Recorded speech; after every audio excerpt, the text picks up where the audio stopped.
Good evening. I'm Andy Agathangelo. I'm very proud to be the founder of the Transparency Task Force. We are an international campaign organisation. Our purpose is to promote reform of the financial sector so that it serves society better. And in just a few weeks' time, we will be 10 years old. It's been a very, very long and frankly tough journey.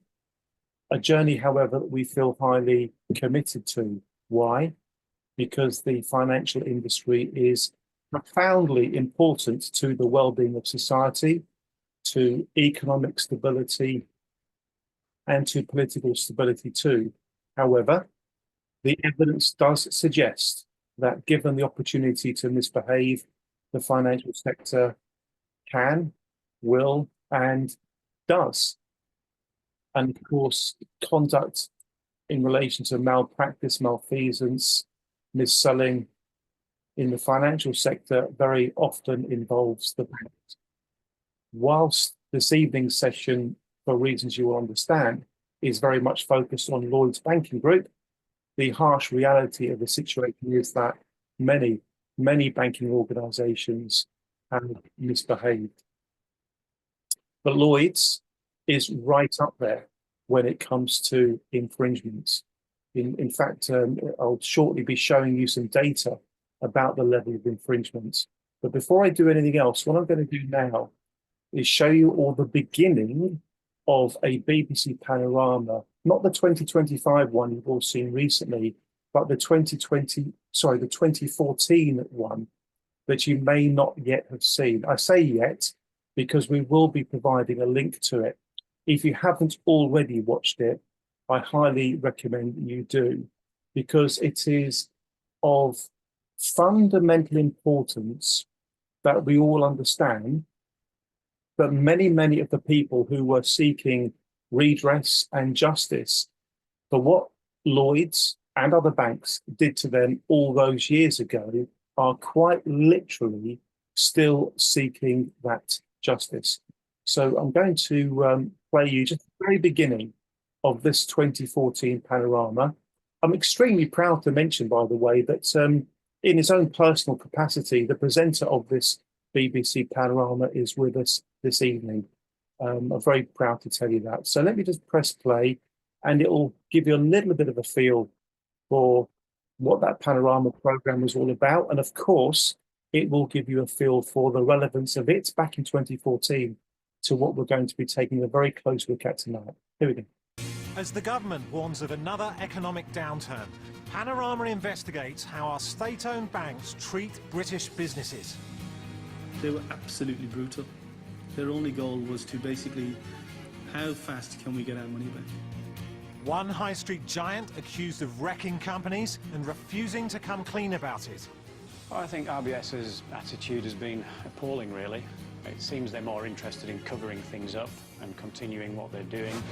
While another is in the firing line for failing to support loyal customers when they need it most. When times were starting to improve, the carpet was literally swept from underneath us. As I say, we will be sharing a link to that 2014 panorama in due course. Highly recommend you watch it. It's vital we all understand that so many of the organizations, individuals, victims that were covered in that program are still fighting for redress and compensation.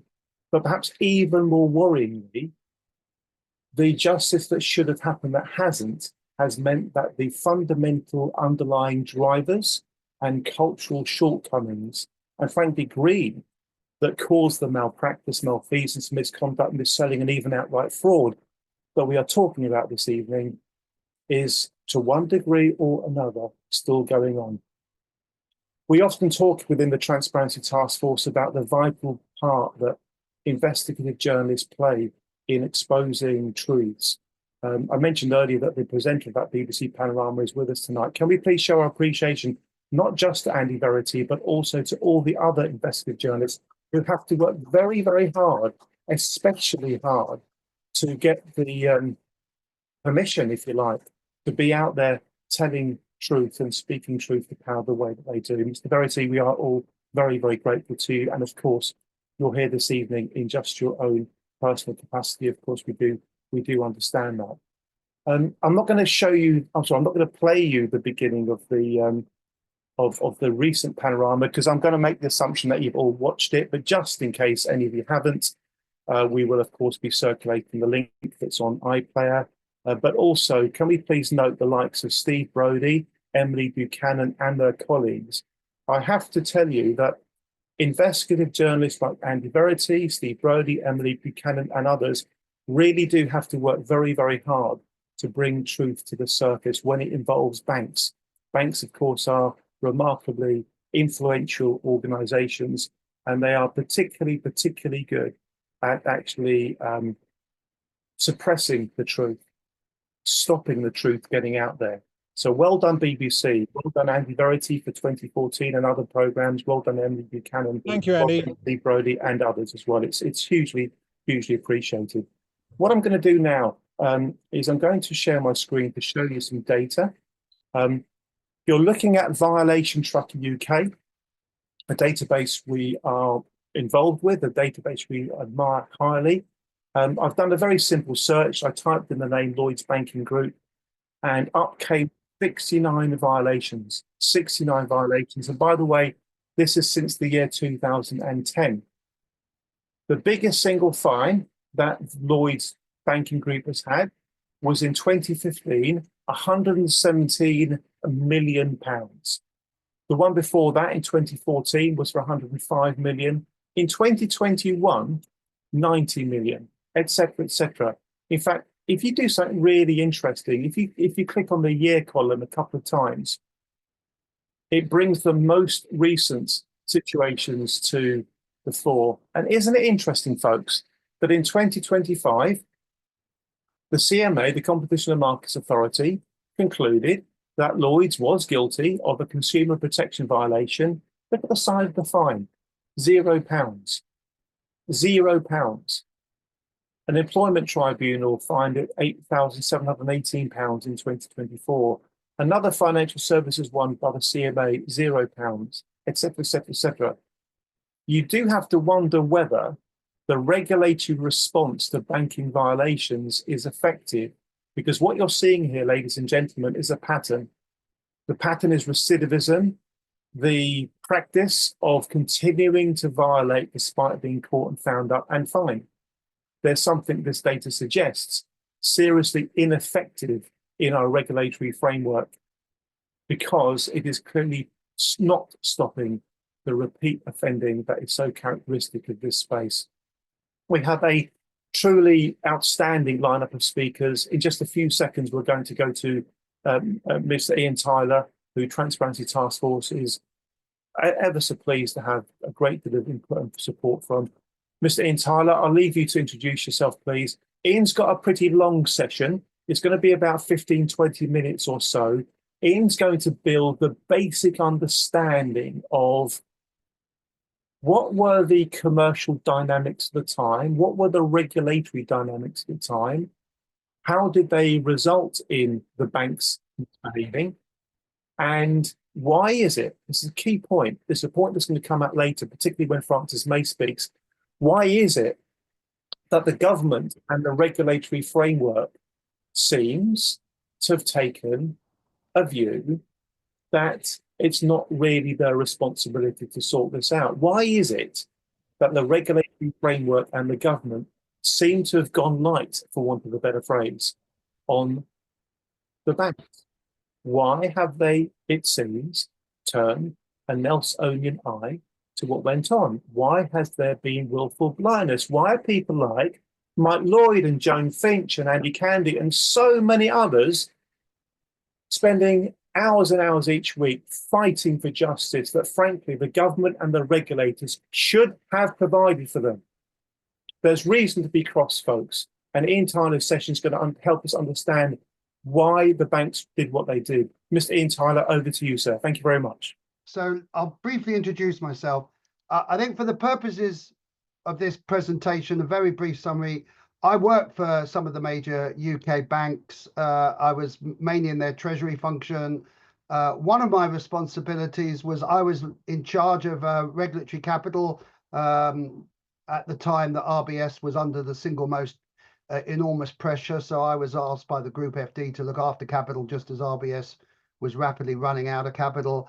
I then, a few years later, I switched into consulting. So I have provided consulting to nearly every UK bank of different shape or size. So I do know the banks really well. I've got 20 minutes. I'm going to spend about 4 or 5 just giving you some background, and then the other 15 I'll spend on an example that I've been allowed to give. So let me start now.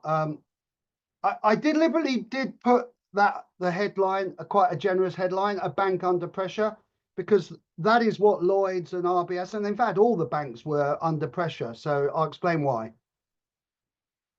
In simple terms, the financial crisis started publicly started in the second half of 2007.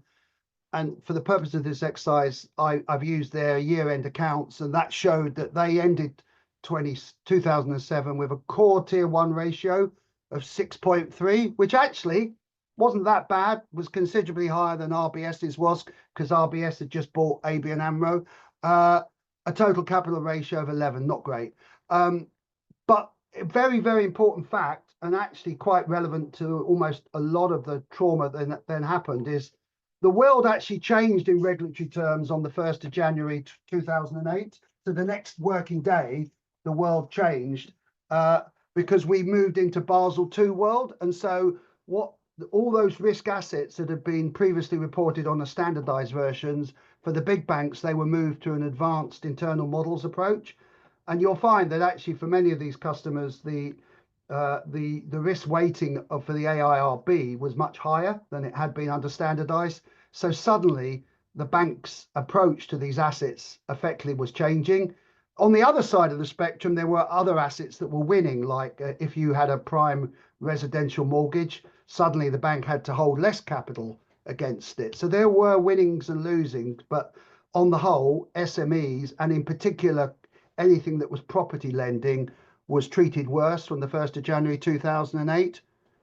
The other relevant factor is that 2008, it was itself a very turbulent year. We obviously had Lehman Brothers going under in September of 2008, and HBOS was one of the most vulnerable to that and was effectively acquired as part of a sweetheart deal in January 2009. That wasn't a great buy for the shareholders of Lloyds, and it was only a matter of months later that the government had to step in to support Lloyds. The two banks that effectively the UK government had to support were Lloyds and RBS, and it's not a complete coincidence that these are the two banks that actually had the worst behaviour. The shares obviously were held by an entity called UK Financial Investments, which is a subsidiary of HM Treasury, supposedly to give some arm's lengths between Treasury and the investments. Interestingly, Lloyds themselves first talk about the concept of non-core assets. The first time they mention it is in August 2009 in their half-year results, and they announce an original intention to reduce their assets by 200 billion by 2014, and by the end of December 2010, so a year and a half later, they're actually able to update the city and say they've already got rid of 105 of that. And actually reducing their balance sheet was a sensible strategy in that they needed to get their capital ratios up. But we'll carry on. Well, I'll explain that in a bit more detail. And it's important to understand this was not being done in a vacuum.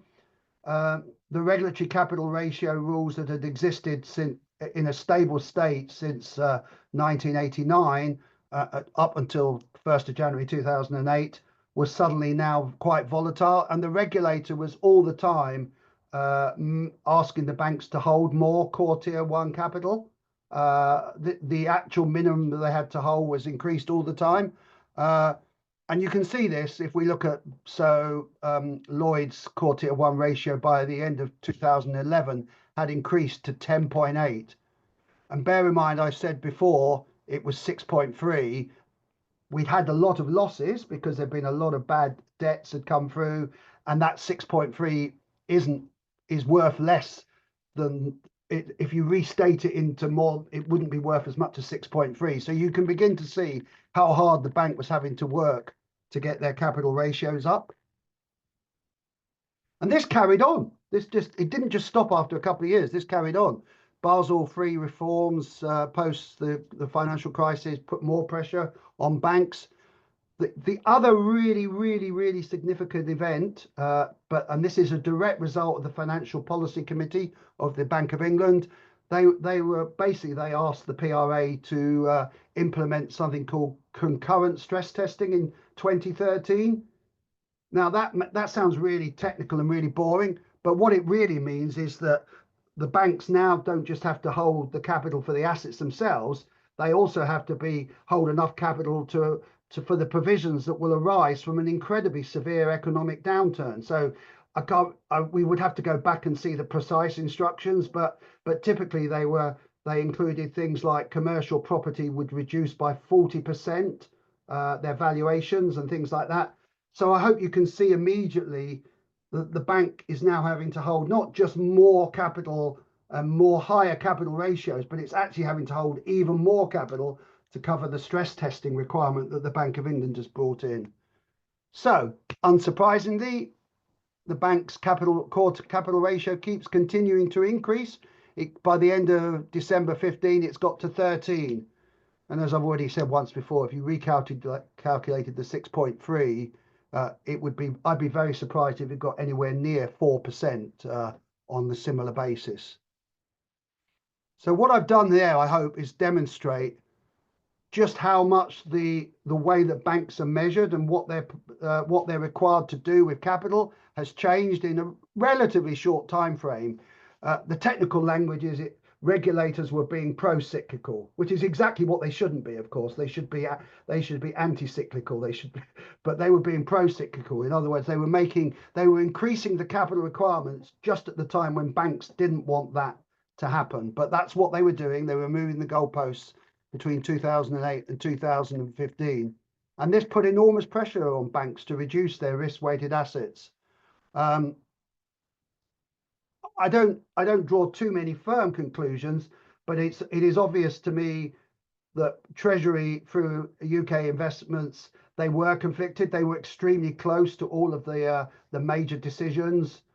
They might not have known absolutely all of the sordid details, but they were very aware of the bank's general direction and the major policy, and getting rid of assets and putting them into administration. They might not have been aware of all the sordid details, but they were aware of the big picture. And it is not a coincidence that the two worst banks by a considerable amount were the two banks that had a government shareholding, because they were the two under the most pressure, and having the government as a shareholder didn't help in that regard either. So that is the background. As I say, none of this excuses what we're going to look at in the example I've got, but it perhaps explains the big picture background to why the banks were behaving the way they did. And also, perhaps even more importantly, explains why those that are in positions of authority and power today are actually quite reluctant to call it out, quite reluctant to speak the truth. I mean, Nihil Rathi at the time was in the Treasury. He was like in the Treasury team overlooking, these banks and stuff like that. So he would be fully aware of what RBS and Lloyds were up to, because they were the two banks that the Treasury was taking the most active interest in. So, it's not a surprise that in a sense he's been after Mr. Bailey. He's in a position where they can still keep some control of the narrative. So, having talked about the big picture, I'm going to talk about one example. I don't know if she's actually on this thing, but I have her permission to talk about it. It's a story that I got to know a bit. Julia was a property developer and had quite a large property portfolio and assets totaling, I don't know, perhaps 100 million in total across two companies. So she wasn't, she was a one-person entrepreneur. She had these two big companies. But anyhow, if I've had a look at the fact pattern, and the first big nail in the coffin for Julia was that one of her companies, Angelic Interior Limited, which actually banked with Lloyds, was basically forced to take a 20 million interest rate collar for a period of 5 years. And this was done on the 27th of June 2007. Basically, an interest rate collar is not so different to a swap, but basically the interest rate can only stay within, it was quite a narrow collar, so it would click in if rates went up a little, and it clicked in if rates went down a little. So, and actually the main advantage to the bank of selling a collar over a swap is it's actually much less transparent, so it's easier to add a few 100,000 more to the P&L. So the advantage to the bank of a collar is it's much harder for anybody to police the pricing. And it's quite clear that the single main reason for the bank wanting to do that collar was to increase their return on equity. Actually, it really didn't make any economic sense. If you think about it for a second, what's the biggest risk that a firm that has property investments, the biggest risk they've got is if there's a recession. And in a recession, interest rates fall, and actually that's a good thing. You want to benefit from falling interest rates when interest rates are your biggest. So actually asking a customer to give up that is just completely illogical.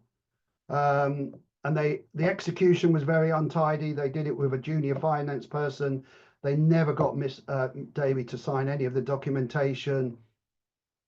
Funny enough, at the time that they actually executed the derivative, the balance drawn down at that time was just 3 million. Yet this collar's for 20, and the facility had an expiry date of 3.5 years. Yet this collar was for 5 years. So they weren't just selling her a hedge; they were selling her an interest rate position. And it's a gross over hedging.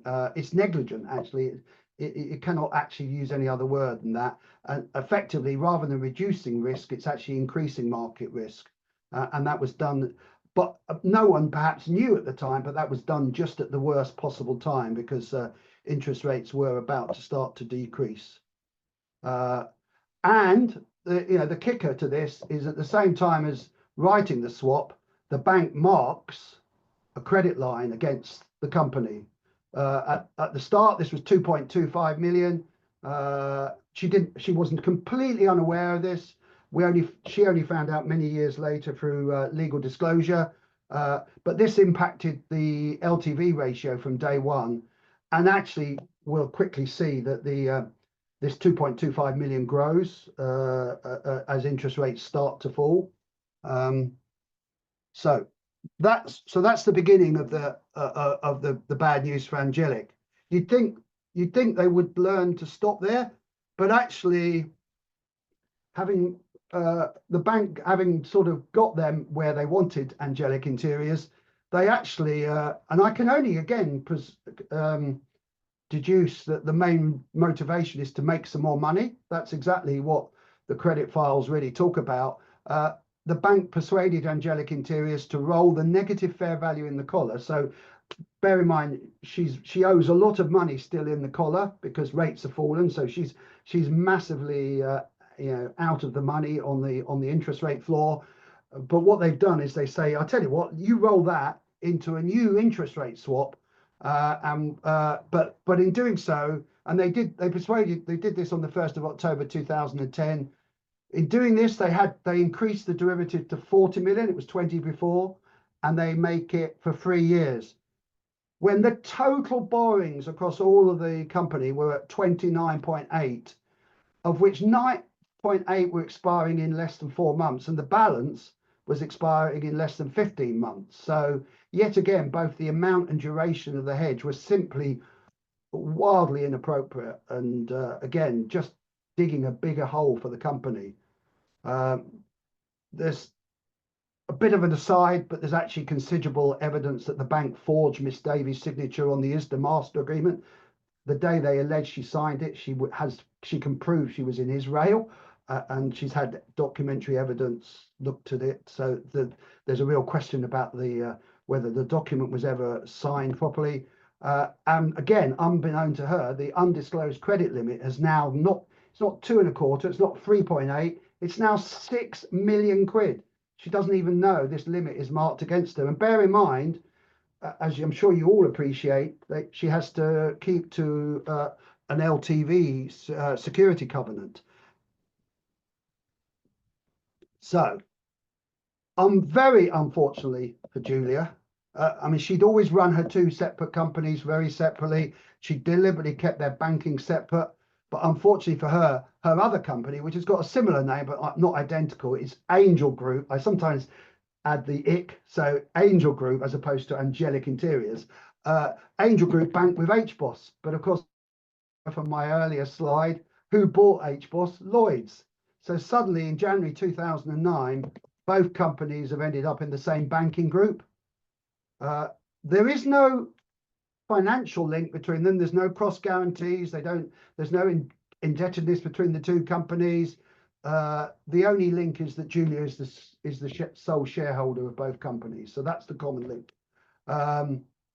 Anyhow, now that what the bank did to get Angelic Interior Limited into BSU is it used one of its tricks. It basically said you need to do a property portfolio revaluation, and this was done in the first half of 2009. So just as things were getting a bit more serious in the bank, they were completed by November 2009, and the valuations came in much lower and at a highly disputed level, totaling 33.7. So this is just the AIL properties. And this compared to the loan drawings that I said of 29.8, but also the undisclosed credit line of 3.8. However, she had also given the bank some extra security. She'd given them some guarantees, personal guarantees that are fully backed by separate properties she'd owned. And the guarantees were for 9.5 million, and the properties were worth a lot more than that. So, but the bank, in calculating their LTV, it obviously includes the undisclosed credit line, but excluded these guarantees, and so basically said she was in breach of her LTV ratio. So they used that to move her into the business support unit. Separately, Lloyds, having given lots of warm noises about agreeing new facilities for AGL, and they actually just simply let the facility expire on the 30th September 2009. They never firmed up their offer. So suddenly that facility is in breach because it's gotten to the end of its facility date. So they've now got both the companies in the business support unit, which is where they wanted them. And I would argue that in both cases that it's mainly because of the bank's actions that these companies have ended up being in default and thus in BSU. So having got them into BSU, this not particularly warm and cuddly support unit, they continue to increase the pressure on the companies. On the 31st of May 2011, which if you think about it is just 8 months after they sold her a brand new 40 million interest rate swap, the bank basically says that the company's in default, and they debit backdated default interest. And default interest is a very onerous amount. It's a much higher rate than the agreed rate before, and that puts the company into overdraft. In response to that, Julia is actually looking to bank elsewhere, and she had been talking to a third-party firm called FRP Advisory. What do FRP Advisory do? They tell Lloyds that she's thinking of moving elsewhere, which is completely illegal. You can't do things like that. You can't go around talking. But because all of these firms have such deep relationships with the big banks, that's what happens. And so direct response to that, and completely without really any legal justification, BSU froze the accounts of AGL, claiming their right to offset against the AIL exposures. But actually, there was no right to offset. These companies were there were no financial interdependency. So there's no legal basis for that claim. And it's quite clear from reading the evidence that was produced that the main reason was they were just trying to force Julia to come in and they wanted to back her into a corner. The bank actually continues to operate an overdraft in the name of AIL, but they refused to give bank statements to Julia.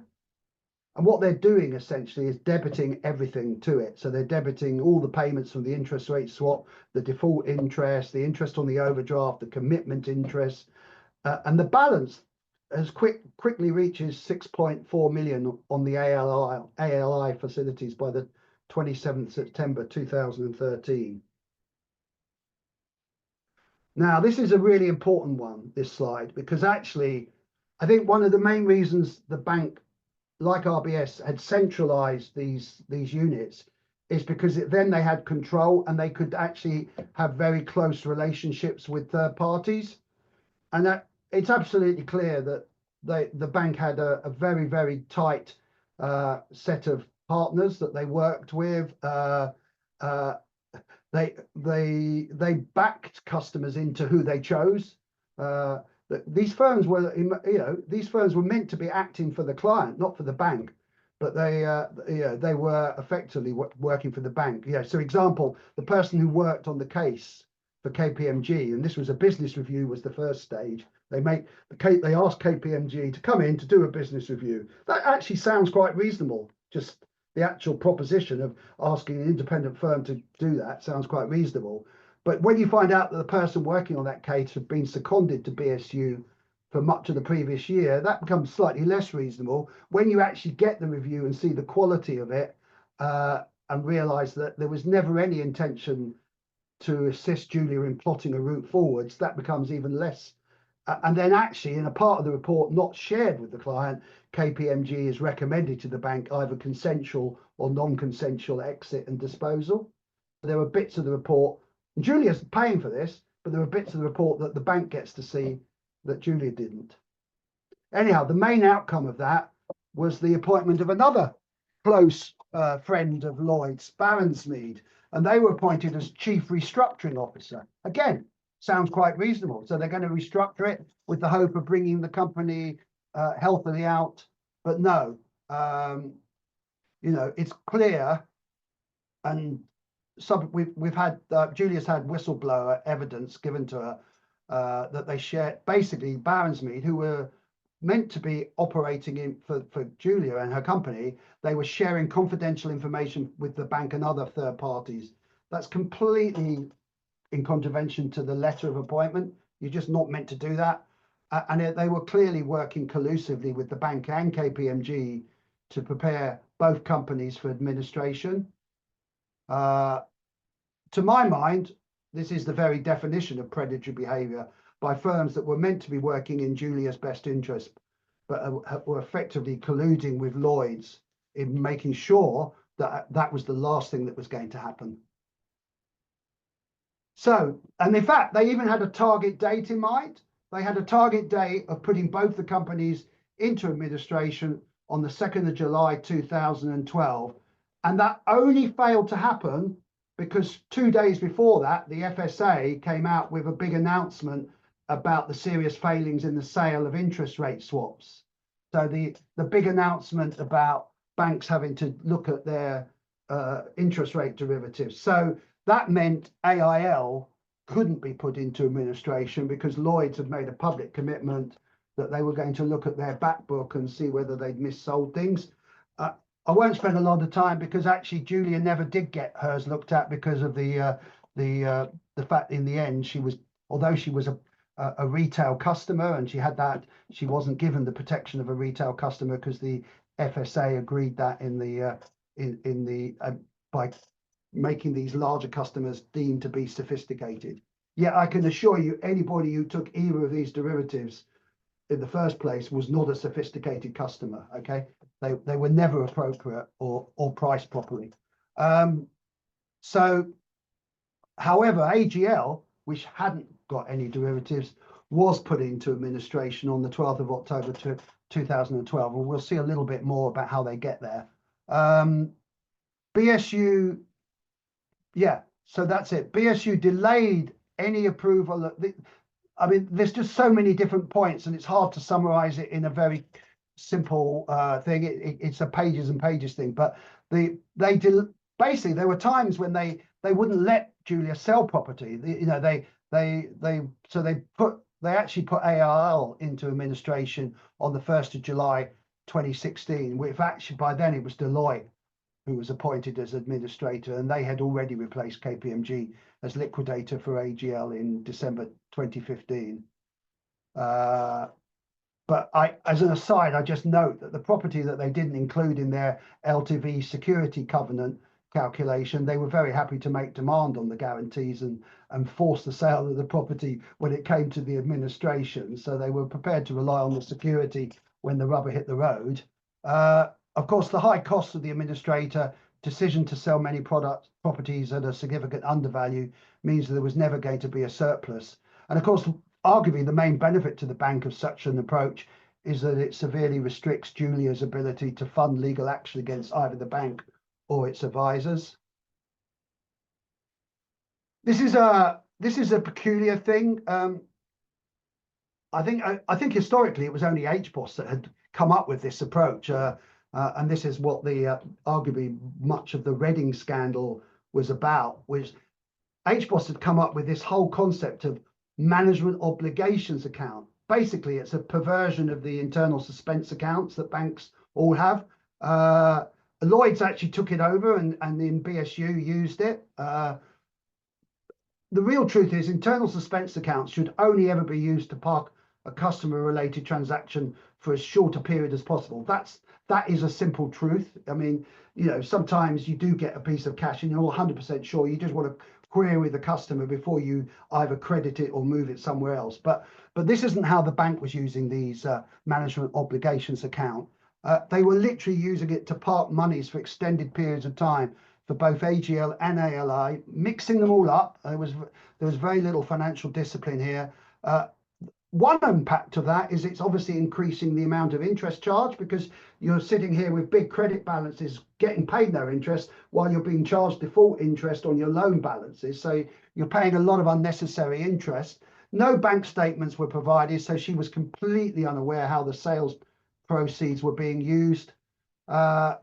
Customer, if they did give instructions to the bank, and even their own facility letters were ignored by BSU staff in the allocation of sales proceeds. It seemed, I'll be honest, some of it seemed quite random. I've had a look at it. I can't even explain what the benefit to the bank of some of these things were. But this one I can explain was how they got AGL into administration was that a creditor had a winding up petition for 100,000, and separately, as I've said earlier, the bank had made demand for an overdraft for 778,000. So you're right, the bank's allowed to make an overdraft claim, but completely unknown to Julia, there was an excess of 950,000 sitting on the MOA. So both of those demands could have been met just like that. And the bank had that money. It was there. They were looking after it. And effectively that led directly to the appointment of KPMG as administrator to AGL, or was it Deloitte? I may have got that wrong actually, but apologies. I hope I'm keeping to my time. So just to summarize, the start of this saga was the woefully inappropriate sale of the 20 million collar back in June 2007. Effectively, I've told you the big picture stuff about the bank being under enormous pressure to increase its capital ratios, hence the establishment of the non-core bank. Rather than allow Julia to transfer, Lloyds clearly unilaterally formed the view that the best strategy was to maximise short-term income, further sale of derivatives, default interest, and then move the companies into administration. It first aggressively manufactured loan defaults, moving both companies to BSU. Lloyds used carefully selected partners such as KPMG and Barrettsmead to push ARL and AGL into administration. Lloyds completely wrongly parked property sales proceeds in an internal suspense account to enable the administration. The administrators made little or no effort to maximise sales proceeds. Some properties were materially undervalued. So in summary, and these are my words, not Julia's, she might be less kind, thus a toxic combination of negligence. There's some negligence there. There's definitely greed. There's bad faith and collusion enabled Lloyds to effectively destroy Julia's lifetime work. And with the ongoing help of the FSA stroke FCA, Julia wasn't even eligible for the IRHP review. So hopefully I've kept to my time, Andy. That's absolutely fantastic. Ladies and gentlemen, can we please, first of all, show our appreciation to Ian for what he's prepared and delivered? Not just Ian, but also, obviously, Julia, with all the information. Ian, that's absolutely a masterfully delivered session. What Ian has explained is so significant. Why is it so significant? Because everything that Ian has shared and shown can be proven. It's all backed up by evidence. We're not talking about the idea that Lloyds acted in bad faith, etc. It is proven. So how can it be that a major household name organisation, Lloyds Banking Group, responsible for such egregious behaviour and still hasn't paid compensation to the people who are known to have been harmed? These are big questions. What is going wrong in the regulatory system and the judicial system for it to be possible that such malpractice, misconduct, mis-selling, and even outright fraud, bad faith acting has gone unpunished? And is it not obvious that all the time they get away with it, they'll carry on doing the same thing? Ian Tyler and Julia Davey, we will always be indebted to you for that excellent presentation. Folks, you may well have comments and questions. Please use the chat. We've got so much to get through tonight. We're going to go straight now to Joan Finch. Could we please put our hands together to show our appreciation to Joan? Joan's prepared about 5-10 minutes or so. Her case is equally compelling, equally disturbing. Just like Julia Davey, Joan and her family deserve medals for standing up to the egregious, oppressive punishment they've had to endure over years. Joan, we're very, very proud of you and your family, and your son, who was in the first programme, of course, the 2014 Panorama. Joan, over to you, please. Thank you very, very much, Joan. Thank you. Thank you, Andy. Good evening, everyone. First of all, I would like to thank Andy and his team of the TTF for organising this event and for inviting me to speak to you all this evening. I am a victim of fraud committed by Lloyds Bank, and I represent my family and 4 other families who are all victims in the same case. By early 2007, when I was in my mid-50s, my husband and I had already set up 2 small businesses with our own savings and had also provided funding to a close friend who'd wanted to start his own business too, but the banks had turned him down. Our friend then sold his company, and we were fortunate enough to have had a share in the proceeds, which allowed us to pay off our mortgage early and still have some cash left to invest for our retirement. My husband was then offered an opportunity to invest into a management-style buyout of Bredbury Hall, an iconic 150-bedroom, 3-star hotel and conference centre in Greater Manchester. So in early 2008, he and several other small investors agreed to go ahead with a fixed-rate loan of £11.6 million for a term of 10 years, which had been offered to them by Lloyds TSB Corporate Banking in Manchester. As a condition of the granting of the loan, the bank had insisted on personal guarantees totalling £750,000, £450,000 of that being placed as a legal charge against our home. The bankers involved were initially extremely enthusiastic and supportive of the new venture, regularly referring to themselves as trusted advisors.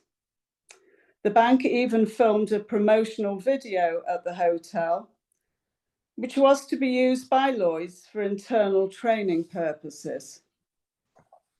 However, the bankers' support waned when the 3rd and final tranche of the deferred payment due to the vendors was required. My husband met with the relationship manager in July 2009, and he announced to my husband that the directors could not refinance because there was a £1 million break cost linked to the fixed rate loan from day one, which would make refinancing impossible.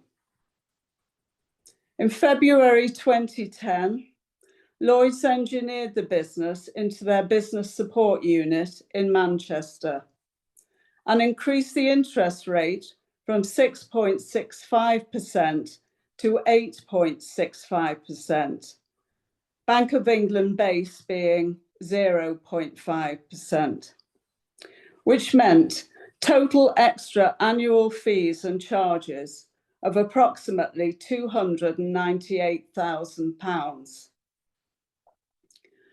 Although the bank's panel valuers, CBRE, had made a pre-purchase valuation of £15.5 million in November 2007, they reduced their valuation by £2.5 million in June 2010, in spite of an increase in trade and turnover and various additions and improvements to the hotel itself. In October 2011, the bank moved the business from BSU Manchester to another BSU in Edinburgh that dealt with corporate real estate and hotels. The business remained in that BSU until the end of 2013, having spent 4 years in business support and having also provided the bank with an extra £1 million in income. During 2012, there was, of course, a lot of publicity about the mis-selling of interest rate hedging products, and the directors became suspicious that something similar may have happened with the hotel's loan, so started asking the bank some awkward questions. However, when in October 2013, the directors gave Lloyds notice of intended legal proceedings, behind the scenes, the bank was already making serious moves to offload the business. In December 2013, the bank sold the loan and the personal guarantees to Cerberus, an unregulated American vulture fund. The directors were then obliged to put the business into administration because Cerberus could not provide any banking facilities. In November 2014, the Bredbury Hall case was one of those featured in BBC's Panorama programme, Did the Bank Wreck My Business?, which highlighted the way that Lloyds BSU and RBS GRG were destroying SMEs. During litigation, disclosures had revealed the existence of a financial markets derivative in the fixed rate loan. This was something that none of the directors had known anything about until these documents were released. My husband and our former chemical company took Lloyds to the High Court in Manchester in April 2016 for mis-selling and misrepresentation. The bank engineered the last-minute change of the judge, presented a false defence to the court, false testimonies were made, and the case was, of course, lost in favour of those with far greater legal budgets. The consequences of Lloyd's greed, deceit, and denials were immense, both emotionally and financially speaking. My husband had huge legal costs from both Lloyds and Cerberus landed on him, and all the directors were made bankrupt by Cerberus. We had lost a very special business, our investment monies, our life savings, cash from our pension fund, and Cerberus took legal proceedings to try to obtain vacant possession of our home due to the personal guarantee we had been obliged to give to the bank. We had to remortgage our property and pay off the vultures with well over £500,000 before they would walk away. In 2023, after about 6 years of my research on the case, 2 banking experts connected to the TTF advised and confirmed to my family that the personal guarantees were fraudulent due to critical information having been withheld by the bank. And the fixed rate loan definitely had a derivative attached to the hotel's credit file, similar to Ulster Bank fixed rate loans reported in the Times newspaper in August 2023. I believe that if the personal guarantees were obtained by fraudulent means and therefore illegal, then everything else that followed on from those PGs would have been illegal too. A fixed rate loan is not regulated by the FCA because there is no financial markets product involved. Any risk is down to the bank, not the customer. However, our case shows that our fixed rate loan was certainly not what it should have been.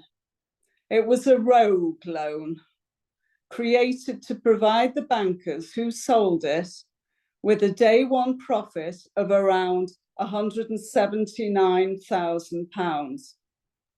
With a proper legitimate fixed rate loan, there would not have been any day one profit for the bankers or the bank. The derivative or hidden credit line had started at £1 million in 2008, but by 2012 was around 2.5 million. It would have seriously affected the hotel's loan to value ratio from an early stage right through the term of the loan. What Lloyds Bank has done to us is, without a doubt, criminal. The way they treat their customers is an utter disgrace. We thought we could trust the bankers who sold our loan, but they were not worthy of our trust. They clearly had no moral compass and were comfortable lying and denying in court. Banks like Lloyds have destroyed so many businesses and lives, from the very small one-person enterprise to family businesses and to much larger SMEs. They have no shame, and our UK regulators and authorities have become complicit by disregarding the shocking behaviour and criminality that has taken place. The only good thing about being a bank victim is that I've met so many wonderful people who have also suffered huge losses. Some of them have lost absolutely everything they had, but they fight on for justice and for the truth to be told. At least we can all sleep at night knowing that we have not sent hardworking, innocent people to hell and back. Thank you, Andy. Oh, absolutely fantastic, Joan. Joan, that's absolutely fantastic. I can't imagine that having been any more potent than it was. The sense of injustice and frustration and anger and righteous indignation is about as strong as it can be. We're bringing this all together tonight because enough is enough. Enough is enough. We have the evidence. If BBC Panorama, not only in 2014, but also 2025, can put out a mainstream broadcast indicating all kinds of things going on at the banks that should not have been happening. And if we can give the authorities all the evidence they need to show that malpractice, malfeasance, misconduct, and even outright mis-selling and fraud has taken place, we must demand justice. We do live in a parliamentary democracy. We do have parliamentarians. Their job is to stand up for us. James Ducker's point in the chat just now is really important. He says, let me just find it. Sorry, there's been a few since he put it in. James Ducker, who's in Peru, who was on the 2025 program, says, I discuss fixed rate loans with the FCA as it was then, I think he means the FSA, in the investigation that became the IRHP review. MPs ignored the issue and even pressure groups ignored it. All fixed rate loans have embedded derivatives in them. This is really, really important. And that's from James Ducker, who was working at the places at the time. These are people that deserve to be listened to.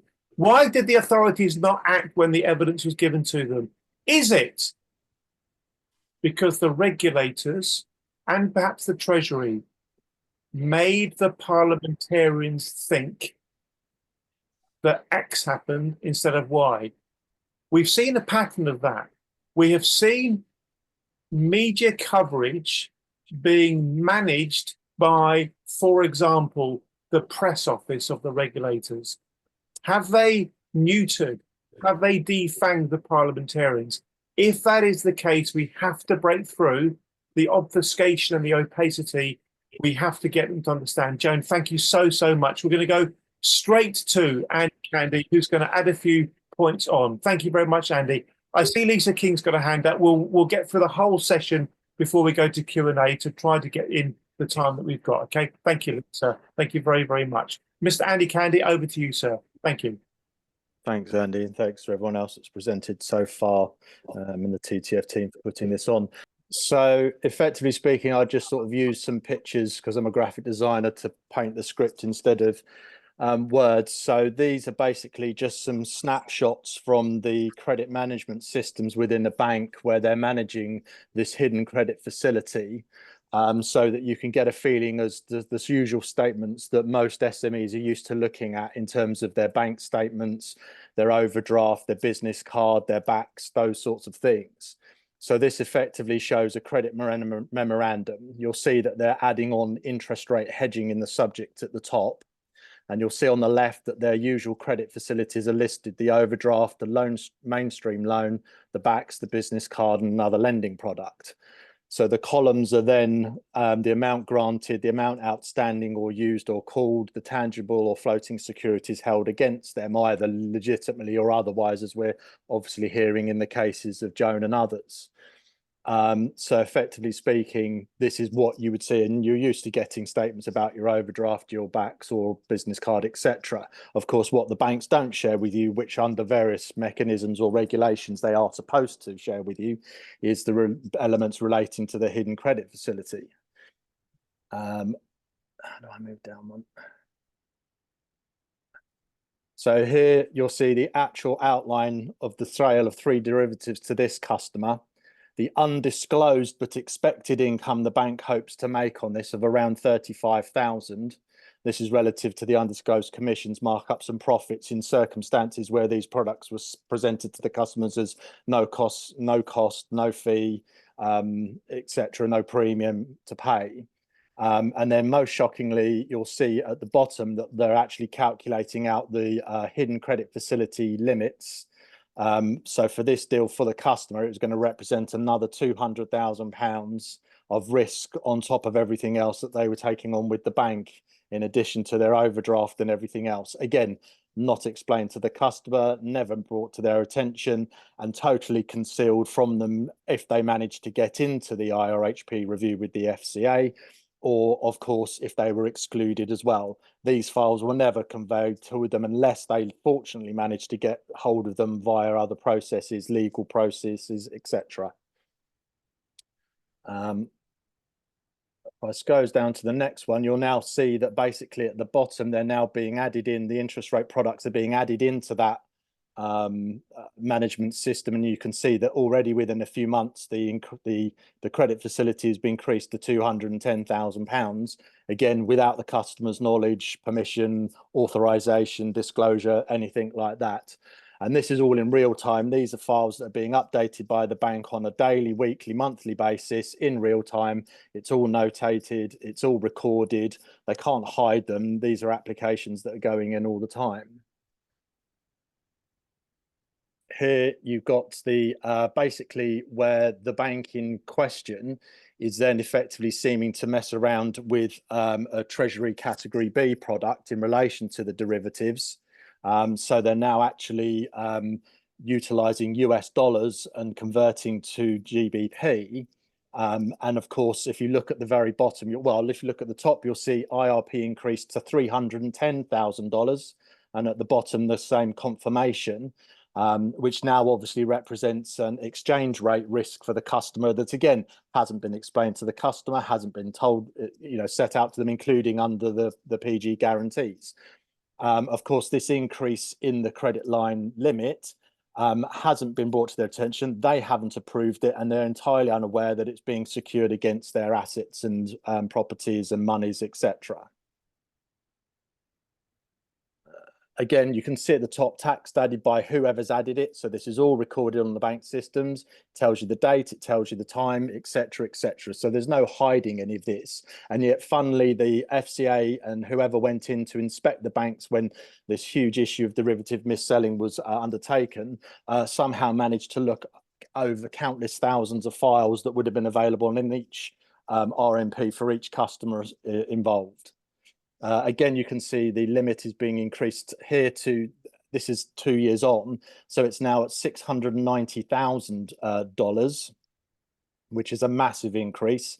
So you can see the extent to which this is potentially having an impact on the customer's loan to value, covenants and various other aspects of their arrangement with the bank constantly putting pressure on them to sell off property, bring things down, reduce their overdraft by half without any notice, all sorts of pretty despicable stunts. So you can see that this stuff is all going on in plain sight, extremely detailed and recorded. Again, you will see here, there's actually a risk identification team within the bank that this customer has been sampled. They've seen that the account you'll see outstanding is $395,000 against a limit of 330, so it's overdrawn in a sense. So if you were overdrawn on your overdraft, you'd be getting the bank manager calling you up, sending you letters, making all sorts of demands. Of course, this was all kept quiet. And effectively speaking, you also can see that because of the involvement of a US Treasury product in US dollars, that one of the credit teams to the bank managers who were overseeing this, because the relationship team manager had actually gone off sick, funnily enough, basically, if the account remains overdue for more than 3 months, it has to be reported under US regs under Sarbanes-Oxley. So this would have brought various other problems in for the bank and the bank teams as to why they had credit lines overdue from the customer and not paid down, i.e. via things like margin calls, which of course we've seen the catastrophic impact of those on pension funds. So again, a mechanism that has been actively talked about in the market by the financial press, by commentators all over, Treasury Select inquiries, Lloyds Select inquiries, all talking about margin calls, the effective margin and everything else. And yet in the IRHP review with the FCA in charge, this matter was brushed under the carpets and covered up. Again, here, the FCA often likes to claim that these are internal risk measures for the bank only and all the usual nonsense that they waffle out.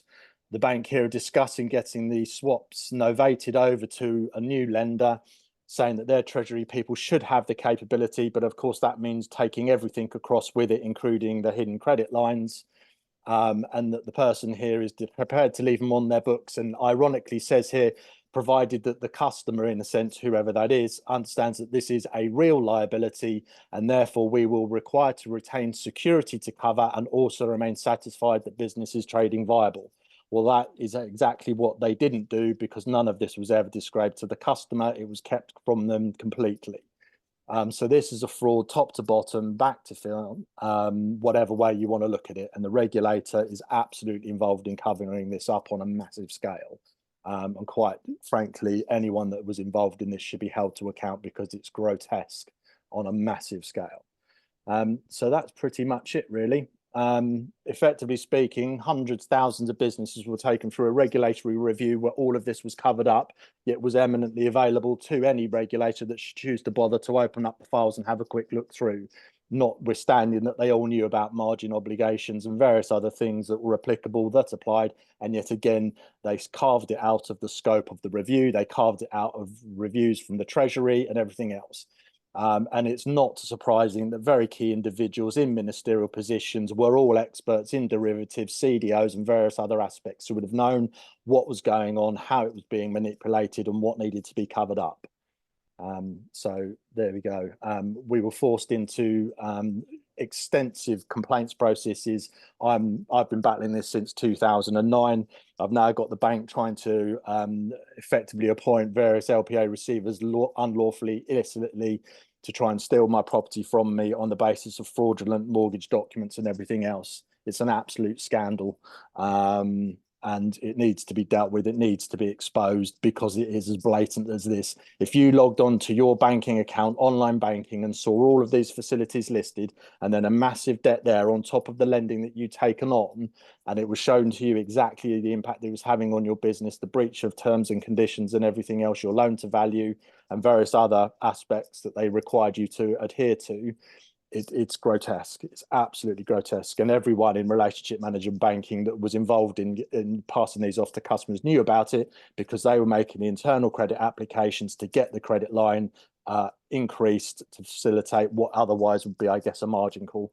I'm sure Ian might correct me if I've got that technically wrong, but ultimately speaking, you can see from the files, it's there, it's always been there. And they've lied about it from day one. The banks, the regulators, and everyone else in government that knew about it. Andy, that's absolutely Can I- fantastic.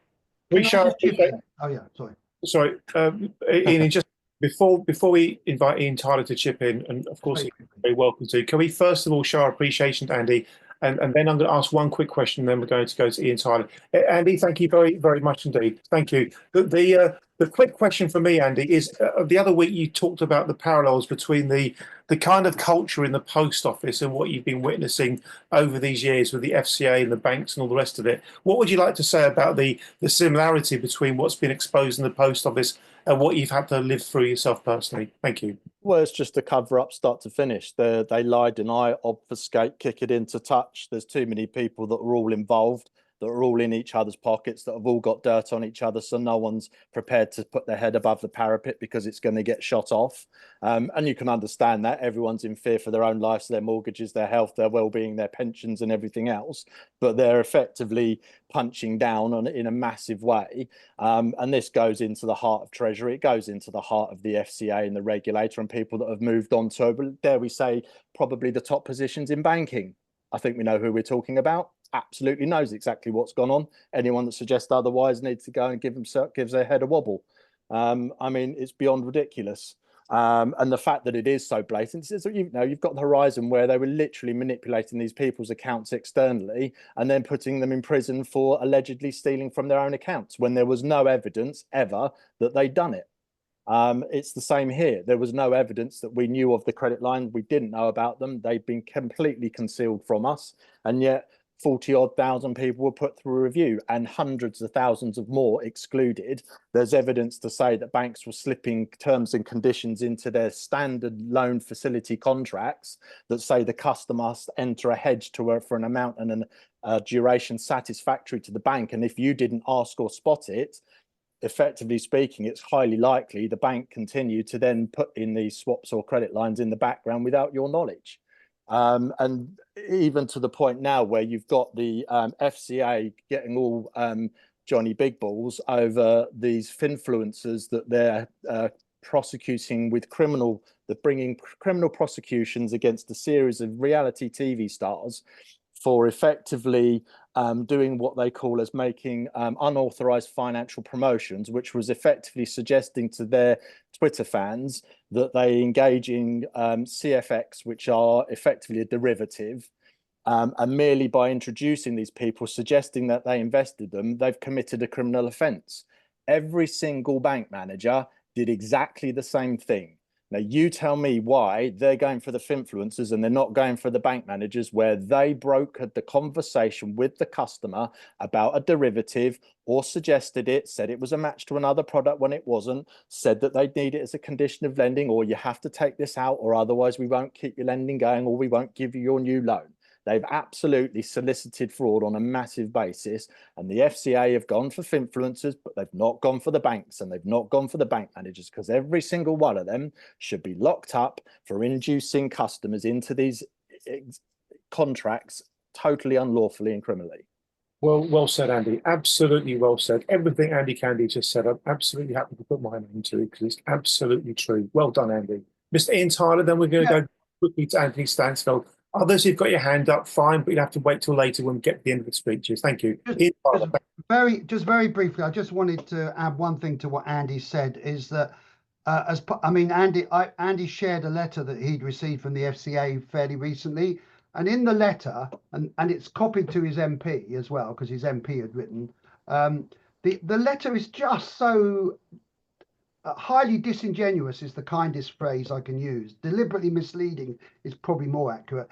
Basically, they quote Mr. Swift, who himself is quoting a couple of legal judgments that were made, that basically these were very poor legal judgments, because the judgments came down that they basically said these derivative lines were internal risk modeling. So it was purely an internal risk management issue, nothing to do with anybody. They were not contingent liabilities, and they didn't need to be disclosed. Those were the three findings. Well, I can assure you, because this is what I did for my living, and I've literally written to Nihil Rathi again, pointing it out in words of one syllable, that these things were always subject to prudential regulation. This is called counterparty credit risk. The banks had to calculate them. There were 4 different methods for calculating. One of them was an internal models approach, but even that had to be approved. The models have to be approved by the regulator. Effectively, you've got 2 elements. You've got the fair value on the derivative, that's on the balance sheet, and then you've got the bit that's added on, which is the potential future credit exposure, that's off the balance sheet. In accounting language, that's a term commitment of an off-balance sheet, which is otherwise known as a contingent asset. If it's a bank's contingent asset, I can absolutely 100% assure you it's a customer's contingent liability. So the judge has got it completely wrong. He's neither understood what is the regulation. These regulations have been around since the 1980s. This isn't new stuff. I can quote you the exact article of the European Union regulation that applied. It's Annex 3. There's pages of stuff on the stuff. And the accounting is absolutely a contingent liability from the customer's perspective. And then the third bit, they didn't need to be disclosed. Well, anybody who can actually read one clause can actually form a view what that clause says, because Cobb's, I can't remember the number now, 14.7.2 or something. 14.3.2 yeah, 14, yeah, it's an R because it's a regulation, it's not guidance, it's required. And basically, it's absolutely clear that the bank has to tell a customer before they enter into it the nature and the risks, and that includes both the limit they would mark and the security they would rely on. Both of those things are absolutely clear. And the FCA, of course, has derivative experts. They know this. They know what the regulation is. They know what the prudential regulation is. They know but they're happy to quote to just put everybody off. It's outrageous. So funny enough, I concluded with the thing that sadly I have to conclude that they're just partnering with a long-term cover-up, which is outrageous, really. Yeah. There we go. Ian Tyler, a long-term cover-up of the comment he just phrased. And as I said before, everything Ian says is backed up with evidence. Everything Ian says, and other speakers tonight, is backed up with evidence. This is not speculation. This is reporting the truth about what has happened. We're now going to go to Anthony Stansfeld. Anthony's going to not only talk about what he discovered, but also who he told what he discovered and what they did or didn't do anything about it. Anthony Stansfield, over to you, sir. Thank you very much. Good evening, Andy, and everyone. For those who don't know, and a lot of you do, I was the Police and Crime Commissioner of the Thames Valley for nearly 9 years, and I led on fraud, and we prosecuted the HBOS Lloyds fraud out of Reading. It was a fraud approaching $1 billion, probably about 850 million, we don't know exactly. We only prosecuted on 245 million. Because the case would have gone on for so long and the jury probably wouldn't have understood it if we made it any longer. The people directly involved went down for 48 years. I think it was 6 of them. In my view, a lot of the main people probably were not even arrested over it, but there was a limit to what the police could do. What became very apparent to me was that what went on at Lloyds, HBOS, Reading, was going on a far larger scale out of Lloyds branches elsewhere, notably Bristol, Leeds and Gresham Street, and out of RBS. And it was interesting to note that throughout the court case and the investigation, which went on for about 3 years, and during the court case, Lloyds denied a fraud had taken place. They lied and they lied and they lied. And it wasn't until the jury returned its verdict that Lloyds would put up their hands. I said what went on there was small scale to what was going on elsewhere. The deliberate bankrupting of companies, the deliberate forging of guarantees was absolutely widespread. There was an internal report commissioned by the head of audit and risk of Lloyds, written by a forensic accountant called Sally Masterton. She wrote a very good description in about 160 pages of exactly what had been going on. She named the people involved and she named the companies involved. Lloyds, instead of doing something about it, sacked her. And it took myself and Lord Hollick a meeting with Lord Blackwell, the chairman of Lloyds, about 2 years after it had happened. We practically had him by the collar and before they would pay her compensation. They ruined her life for a very long time and then did absolutely precisely nothing about what she had said in her report. It's absolutely clear, and I think you can find the report online. There was another inquiry. After what went on in HBOS Lloyds Reading, a judge was appointed, a retired judge, Dame Linda Dobbs, to look into it. Now, the report wasn't to be run by Lloyds, it was to be a totally independent report into what had gone wrong, but Lloyds had to pay for it. And it involved her and a QC, now a KC. That report shouldn't have taken more, at the most, 2 years. And there should have been an interim report after 1 year. It is now, I think, in its 9th year, which is utterly extraordinary. It has produced nothing other than pay Dame Linda and a KC and 1 or 2 other people a great deal of money. And now Lloyd said, when it comes out, it will be redacted. They will have it first. We won't know what's in it. It is an absolute scandal what has gone on that report. The scale of these banking frauds make the post office look petty cash. The Reading one alone was 3 or 4 times bigger than the entire post office scandal. I think only one person has actually been jailed over this, though, unlike the post office where they went out and jailed people. But a great number of people have committed suicide. A huge number of people's lives have been ruined, and a huge number of companies have been destroyed to protect the banks. Well, the basis of this country is its small and medium-sized companies. And we've allowed a whole lot of corrupt bankers to ruin a vast number. I believe the number probably runs into thousands. What I find particularly depressing is that all the regulatory authorities seem to know about this. They've been briefed and briefed. It's the Financial Conduct Authority, the National Crime Agency, the Bank of England, incidentally run by the present Prime Minister of Canada, who knew perfectly well what was going on, the Solicitors Regulatory Authority. I think the police have been put in a very difficult position because they don't really understand fraud. It's much easier to say it's a civil matter and pass it off to a civil court. I think only two major frauds have been prosecuted in recent years. The Thames Valley one by Thames Valley Police, and one that was done privately. And even that, it was interesting to note the man involved was also involved in a number of other cases. He had power of attorney over that estate. He had power of attorney over the, I'm having a mental block on the name, over another vast estate.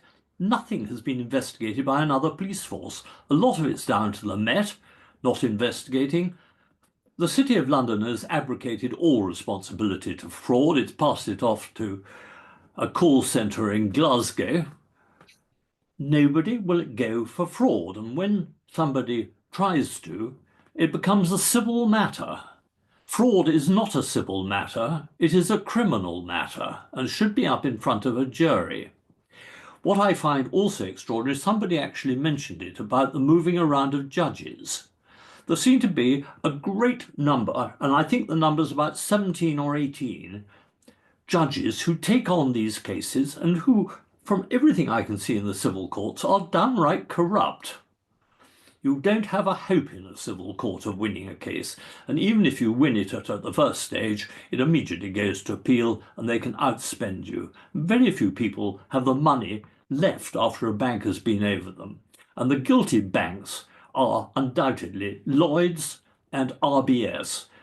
I haven't found a great number either in HBOS in HSBC or Barclays. There may be the odd rogue bank manager, but the other two banks were doing it absolutely systemically, and Santander were up to it too. And there was a crossover of people between the two. Anyway, I've shot my mouth off for long enough, but what I'm saying is absolutely true. Thank you, Andy. Thank you, Anthony, very, very much indeed. Anthony's spoken at every opportunity to tell the truth to the authorities. He's spoken to all kinds of senior people in all kinds of official roles. It's very difficult to not come to the conclusion, folks, that there's some kind of systemic willingness to continue to turn a blind eye to what has been going on. It would only take one decent politician to keep going until all the truth was out and that all the stones were unturned. So many people have been spoken to about these matters: ministers, politicians, officials in regulatory bodies, etc., etc. Enough is enough, folks. This really is enough is enough, because so many people are paying the price. Can we show our appreciation to Anthony Stansfeld? You're a wonderful campaigning activist, Anthony, and you're such a credible guy. It's really brilliant to have you with us. We're going to go straight to Brian Horst, who's going to spend a few minutes talking about a very, very, very important research paper that he has produced. Brian Hall, over to you. Thank you very much. Thank you, Andy. Just setting the scene, I'm a retired financial services management consultant. Lloyds was actually my first client in 1990, and I worked with the bank several times over the decades. Most recently, I designed Lloyds mortgage lending policies across all their brands and channels. And I came across various things they shouldn't have been doing, and I was so concerned I actually became a whistleblower in 2017. An NDA stops me, excuse me, from talking about this. But now I'm researching the psychological impact of Lloyds malfeasance on customers. I've concluded that this is a huge problem, and my objective now is to effect positive change. I focus on Lloyds because, according to the Financial Times, it's the world's worst financial services scammer. The second worst is Bank of America, where subprime lending cost the bank over $23 billion. Lloyds is the worst because PPI mis-selling cost the bank over $27 billion. My analysis of Ombudsman statistics over the past 10 years also shows that Lloyds is consistently the most complained about bank in the UK. Lloyds malfeasance includes mistakes and mis-selling, non-compliant actions, failures to treat customers fairly and fix the problems it creates, and then pay compensation on a fair and timely basis. I conclude that Lloyds is offending public policy, breaking the law, breaching statutory regulations, mandatory guidance, court protocols, and industry codes. My research from 2009 up to the present day includes PPI mis-selling, non-compliant collections, and the Reading scandal. In total, Lloyds had to pay £23 billion in compensation and was fined £231 million for these examples alone. I believe their aberrant behaviour continues today. The bottom line is that Lloyds is making its customers vulnerable. I'm convinced that some are being driven to avoidable suicide. If 10% of the suicides of Lloyds customers in problem debt are avoidable, this is the equivalent of a Southall rail crash every 6 weeks. The big question for me is how to effect positive change. Lloyds has denied that there is a problem. They can't say that was then and this is now, because that would be tantamount saying, we used to kill customers, but trust us, we didn't do that anymore. Imagine if there was a rail company that was responsible for a rail crash every 6 weeks, with 7 deaths on each occasion. There would be an outcry and the company would be closed down. And yet Lloyd's malfeasance has gone on for decades. Picking up on Anthony's point, my answer to skip taking action through the civil courts. I've been researching whether Lloyds could be prosecuted through the criminal courts. Yeah. It's a very different process, and there is no statute of limitations. I've concluded that if the proximate cause of an avoidable suicide was a gross breach of their duty of care, Lloyds could be criminally prosecuted for corporate manslaughter. If such a prosecution was successful, Lloyds would be fined £20 million per case, and the court would require that the facts of the case be made public by remedial orders and publicity orders. Even the threat of such a prosecution should get Lloyds' attention as a first step towards effecting positive change. If it got this far, the reputational damage would be enormous. I brought together my findings in a paper called The Killing Bank, and this is currently under review by Emma Reynolds MP, Economic Secretary to the Treasury. I expect to receive an initial response within the next few weeks. My work and my progress can be viewed at www.thekillingbank.com, and I will paste in a copy of the report into the chat. My next actions will depend on the response from Emma Reynolds, and so it's a bit early to be able to brief you on exactly what I'm planning to do, but watch this space. Mr. Brian Hall, thank you ever so much, sir. I've already put your link in the chat, but please feel free to do so again, Brian. Brian's a wonderful volunteer. So many of the things that TTF does is done with and only made possible because of the input of volunteers. Brian, thank you very much. Let's thank Brian as we welcome Paul Carlier to the stage, or sorry, to the microphone. Paul, like Brian, like so many people here tonight, is an absolutely relentless campaigner and activist. Paul Carlier, over to you, sir. Thank you very much. Thank you. Thanks, Andy. I'm not going to do a presentation or anything this evening. I'm just going to talk. But what I am going to do, I'm going to put in the chat a link to a video of a presentation I did several years ago for the TTF, and it was focused on Julia Davies' case that Ian Tyler mentioned earlier. And in that presentation, I feature significant smoking gun documentary evidence, including damning emails and the concealed statements for the internal wash or suspense account that referred to by Ian, and where I explain the various mechanics involved in layman's terms where possible. So please look at that, because it really does go into some detail, and the documents are there, the evidence is there for everyone to see, and hopefully I can explain everything and all the various mechanics in layman's terms. So the link's there. It starts about 1 hour 15-30 into it. So obviously I don't want to go, a lot of ground's been covered tonight. That video will give you a really good insight and the smoking gun evidence to prove it. So I'm going to focus on the hierarchy of oversight, or lack thereof. It's going to be fairly unscripted. As Andy knows, I've been quite tied up all day today on something else, but and fingers crossed that this will be will expose that hierarchy of oversight forward. So where do I start? Right. Well, first of all, Andy Candy, as you heard earlier, he referred to despicable stunts. I would say that's near enough to describe some of the players involved in what's gone on. Despicable stunts by despicable. You fill in the words, because it is. I mean, how do these people sleep at night? The world over, everybody knows that financial distress, or financial difficulties cause distress, cause all kinds of consequences: loss of a home, breakup of families, suicides, deaths, you name it. I mean, it's as old as time. You look at old footage from the Great Depression, people throwing themselves off buildings. You know, every person who worked in a bank and who was involved in these frauds, and they are frauds. And Charlie Nunn, if you're watching, right, I'm here in a public forum saying that what the BSU did to Julia Davey and others was fraud. So if that's wrong, by all means, come and sue me, and we'll have it out in court.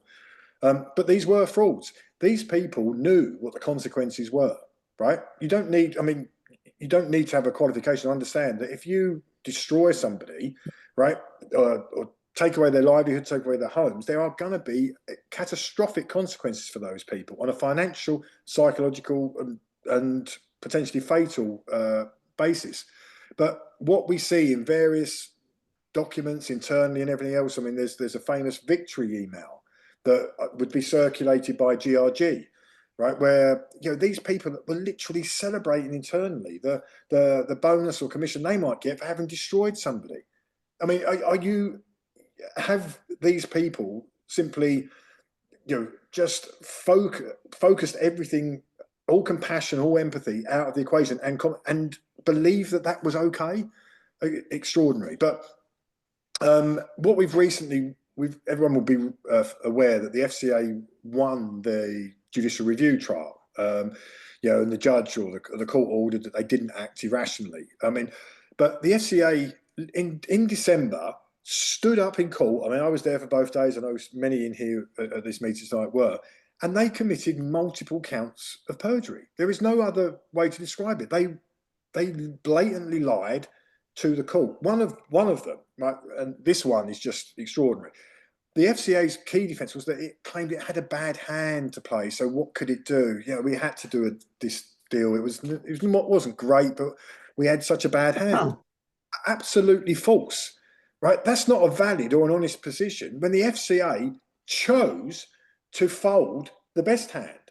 The FCA had a royal flush. They were holding a royal flush because these IRHPs, they were not missold. It was fraud. They were basically satisfying initial margin requirements, which have one purpose: to reduce the counterparty risk of the bank if you sell that product to that customer.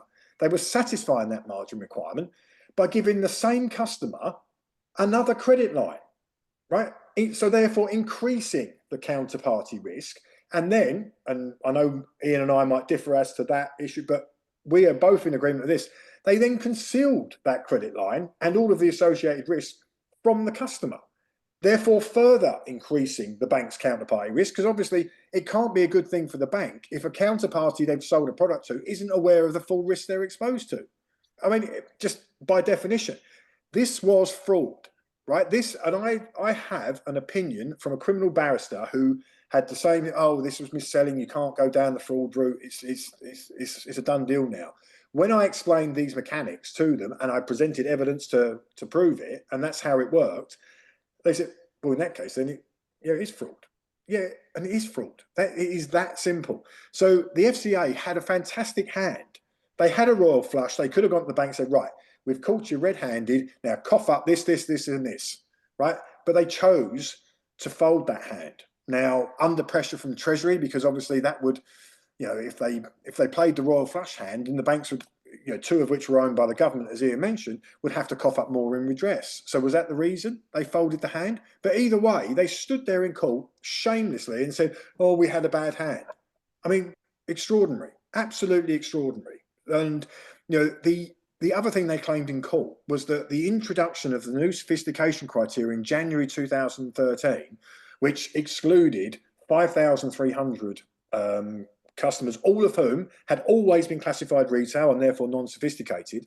They said that, well, we had to introduce this notional 10 million cutoff because, you know, we'd found in the pilot study various customers that were actually subsidiaries of sophisticated customers or a joint venture made up of one or more sophisticated customers, and therefore they shouldn't qualify for the scheme. Indeed, but if you found them on a case-by-case basis in the bloody pilot study, you would have found them on a case-by-case basis in the bloody review. There was no need for another criteria to achieve what you claimed you were going to achieve. And that should have been hammered home in court that, there was no need for a sophistication criteria. And the sophistication criteria that the FCA admits, it wasn't perfect. That meant a lot of people that should have been in the review weren't in the review, and a lot of people that were in shouldn't have been in. But what can you do? Nonsense, absolute nonsense. There was no need for it, because in all of these customer files, the opening passages would have given a summary of what that customer was, who they were connected to, because all of them would have undergone this due diligence and credit scoring as part of the sales process for the bloody swap in the first place. They would have assessed the credit risk. That would have involved, who are these associated parties? It would have taken any case handler 5-10 minutes after looking at a customer file to make a determination if that customer was a subsidiary of a sophisticated customer or part of a joint venture of one or more sophisticated customers. There was literally no need for that sophistication criteria. And in the review, it was revealed that it wasn't the reason anyway. The reason was that there was a desire to limit the bank's liabilities to just 2.5 billion, and they played around with a spreadsheet and said, right, if we exclude everyone with swaps above this amount, that will lead to X amount of damages. Yeah, 10 million, that looks about fair enough, and that's why they did it. So they've made false representations. This is all in the public domain. I've got freedom of information responses from the FCA describing all of these reasons as to why they introduced this criteria, all of which was proven false. And you wait, oh, okay, so surely now, I don't know, maybe the Treasury will take them up on this and pull them up. Oh no, maybe the police will go, hang on, FCA, you've made false representations here. Isn't that you said this in court, whereas the public record now and the evidence obtained by houses and judicial review prove that that's actually a false representation. And because you made it to cause loss or risk of loss to others, i.e. the victims of this, that's fraud. Right, Mr. Rathie, can you attend Charing Cross Police Station at noon tomorrow? No, nothing. It's like, it's all there in the public domain, but nobody with oversight responsibilities taking them up on it. Where are the committees? Parliamentary committees. Where is the Economic Secretary to the Treasury? They lied in court. Nothing. The Economic Secretary to the Treasury and Rachel Reeves are too busy looking for ways to go to court to actually argue against consumers and on behalf of the car finance lenders and fraudsters who scammed millions of people out of billions of pounds of money. That's where we are at the minute. You've got the Chancellor of the Exchequer, a Labour Chancellor of the Exchequer. Let's not forget, right? Labour. Let's not forget what the Labour Party was established for and set for the workers, right? Every victim of car finance was a worker. You couldn't have got the car finance in the first place unless you were a worker, right? So you've got a Labour Chancellor of the Exchequer seeking to intervene at the Supreme Court to screw those workers. Thankfully, she wasn't allowed, but that's, just get that sentiment. Just think about that logic for a moment. So, and I want to circle back to 2018 now. There was a lot of debates in Parliament, and everyone was calling for an investigation and tribunals to be set up, an independent tribunal to be set up to resolve these cases, to resolve these historic RHP claims and disputes between businesses and the banks. Right now, MPs from all parties stood up, called for these tribunals. John Glenn resisted. But John Glenn said something at the end of that debate and said, look, I hear it, I hear your calls, and but I think we should wait for the FCA to come back and finish their review and what their findings are in respect to how to improve dispute resolution for businesses. Later that year, the FCA came back and went, yeah, we actually think tribunals are the best way forward. And then John Glenn just went, having said we'd wait for the FCA's findings, they went, yeah, anyway, screw that, we're not going to do that. And just went and adopted this recommendation been put forward for the BBRS, right? The BBRS, the Business Banking Resolution Service, which was the brainchild, supposed to be independent, supposed to deliver everything that a tribunal would, and objective, independent, and everything else. I can tell you, I know when the concept of this was born. I attended a city event in, I'm going to say 2017 now, maybe it may have been 2018. And there was a panel. There was a member of an HSBC employee who was also a member of the British Banking Association or UK Finance, as it was literally in the process of becoming. There was a senior person at the FOSS, and there was a couple of other people, and there was a barrister by the name of Richard Samuel. And the debate was dispute resolution. and everyone was in favour of expanding the current ombudsman system, or anything but tribunals, apart from Richard Samuel. Now, Richard Samuel was surgical that day. I'd never met him before, never seen him. He absolutely destroyed everyone on that panel. The HSBC guy was he was like a fish out of water. He was floundering and flapping around, got very angry, and Samuel just kept coming back at him and absolutely surgically destroyed him and the FOSS. And so the argument for tribunals was so compelling, it would be the solution. Stephen Pegg was in the room that day. Now, Stephen Pegg, some of you will know, he was a director of SME markets at Lloyds. In my 28 years in working for many of the world's largest banks, the SME markets department at Lloyds was the single most fraudulent, despicable department I've ever come across. And I worked 2 years in Switzerland, right, where there's all kinds of shenanigans, shall we say, and you've got no banking rights. So that department was responsible for selling all of these toxic swaps, these IRHPs that were the demise of so many businesses that went into BSU. Stephen Pegg was also featured on that BBC Panorama programme. I think it was 2015, that featured Mike Lloyd's and Joan Finch's case. Stephen Pegg made a whole series of representations in that programme, saying, but why would we downvalue an asset and cause an asset to be destroyed? Because it would cost us money. Bullshit. And I'm sorry for the language, Joan, but that is absolute nonsense. Because by downvaluing an asset, like your business or the assets within your business, the bank gains multiple controls. So over here, the left hand, yes, it might look for all intents and purposes, oh, we lost 10 million on this. Yeah, you did. But by doing what you did, you made 20 to 30 million over here. It's smoke and mirrors, right? There's this term that everyone's aware of called consequential damages, but nobody looks at what the truth is here, and that look at the consequential profits. A couple of minutes, please, Paul. A couple of minutes. Thank you. Thank you. So basically, Pegg, was brought forward. He was at that meeting where Richard Samuel destroyed everybody, and this argument, and there was a lot of influential people there, and the argument for tribunals was absolutely spot on, and it was that was the way forward. He got up and left that meeting and was on the phone and looked quite agitated, and I would love to have actually been closer to hear what he was saying, but for me, that was the moment when UK Finance, who Pegg was a big part of, realised, shit, we've got to do something because the call for tribunals is too great. We need to come up with something. So they concocted this whole illusion of BBRS. Once it's all done and dusted, once it's all set up, it's going to be independent, everything else. Who gets put on the board? Stephen Pegg. Only after it was all set up. It's my position. That was always the plan from day one. Put in Pegg, the most conflicted individual you could possibly have, into the BBRS. And I'll finish on this, Andy.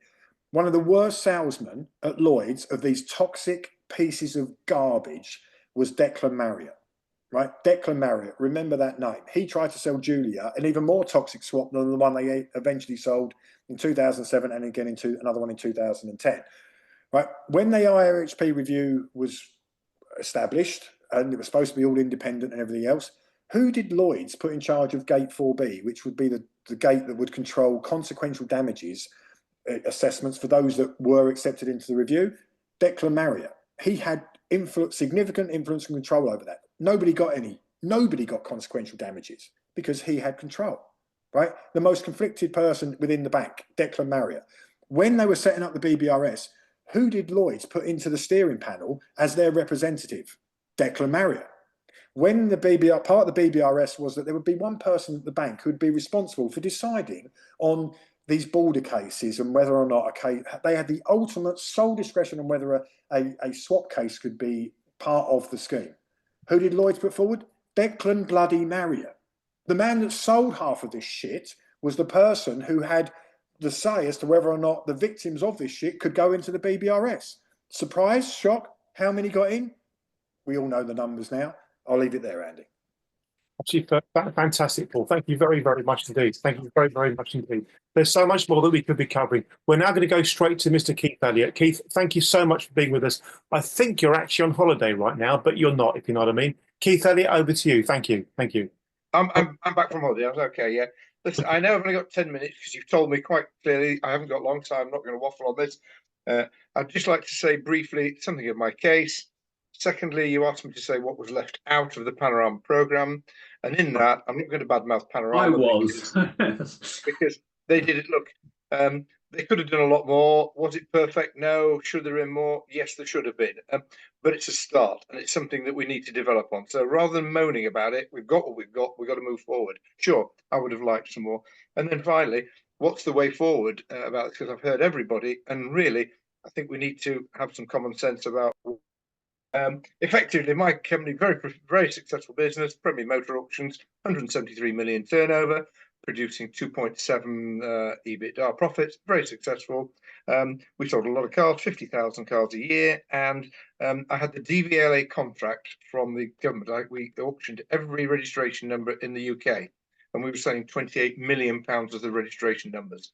I'd sold the business in 2008. It was going to be completed in 2007. And in 2008, all due diligence had been done. PwC had acted for the purchasers, Deloitte acting for the vendors. All due diligence had done. And I have a 190 page report from PwC saying nothing wrong with the business. Sale fell down. I was disappointed. Obviously, I have no line of succession, and I have two daughters. And my place was booked on the beach, no question at all about it. Lloyds always wanted to buy my business, Lloyds Development Capital, and they had numerous meetings and said, "Look, we'd love to have you a share in your business. Why don't you take a few £1 million out?" No, I was fine.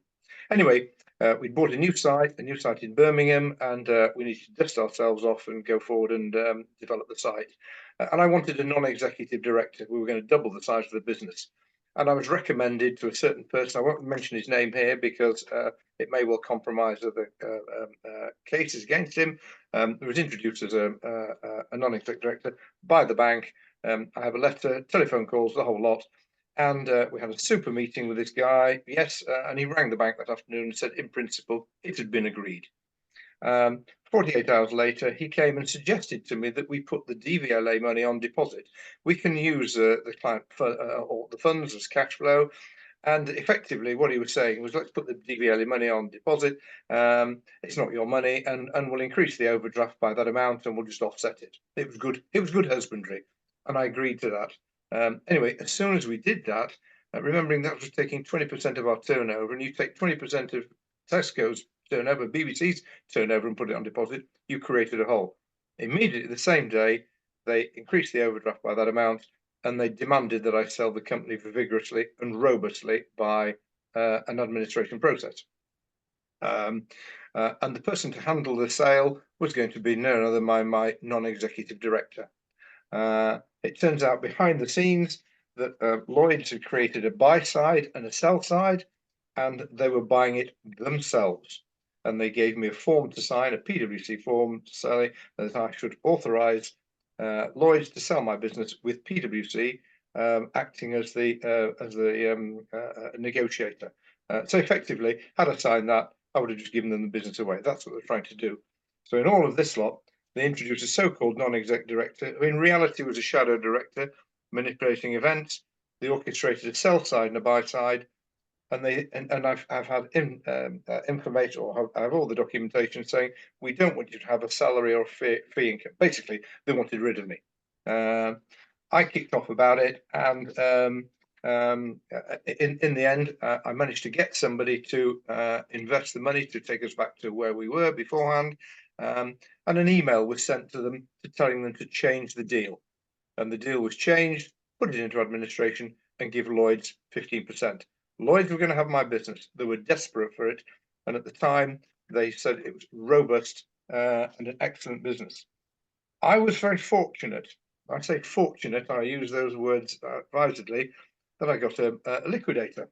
And as you well know, as your company goes into administration or goes bust, you have no locus whatsoever to bring a claim.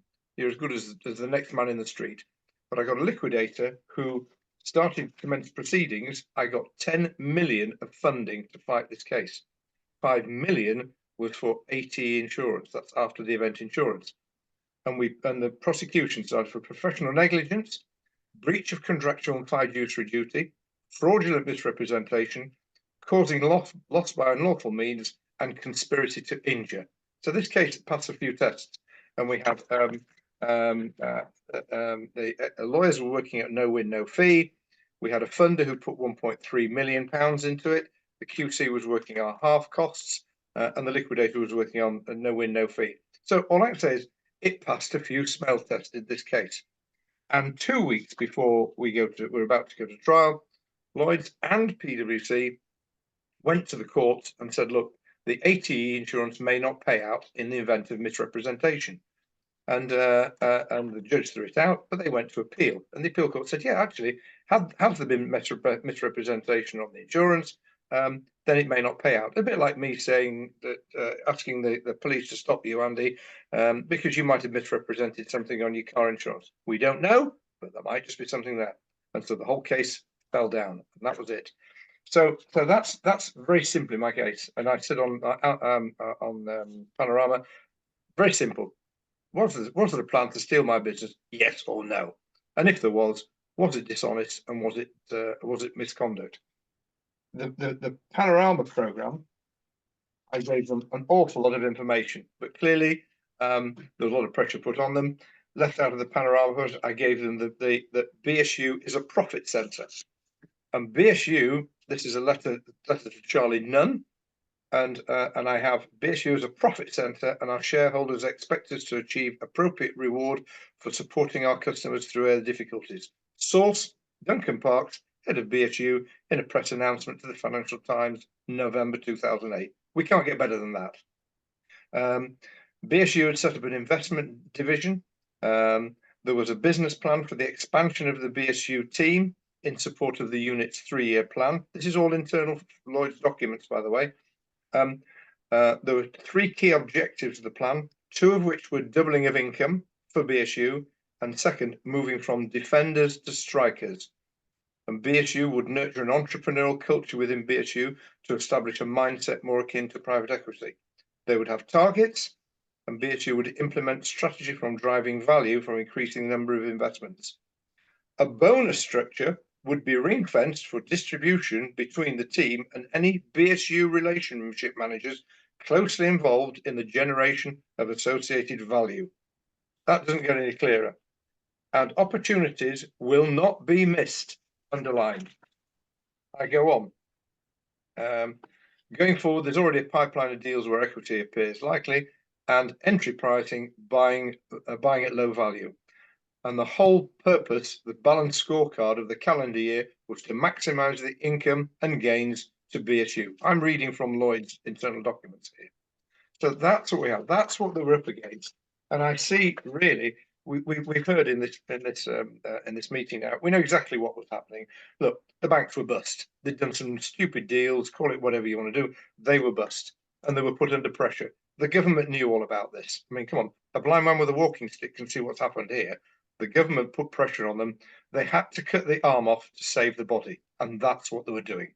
And they've been trying to circumvent that ever since. Now, the way forward, I think.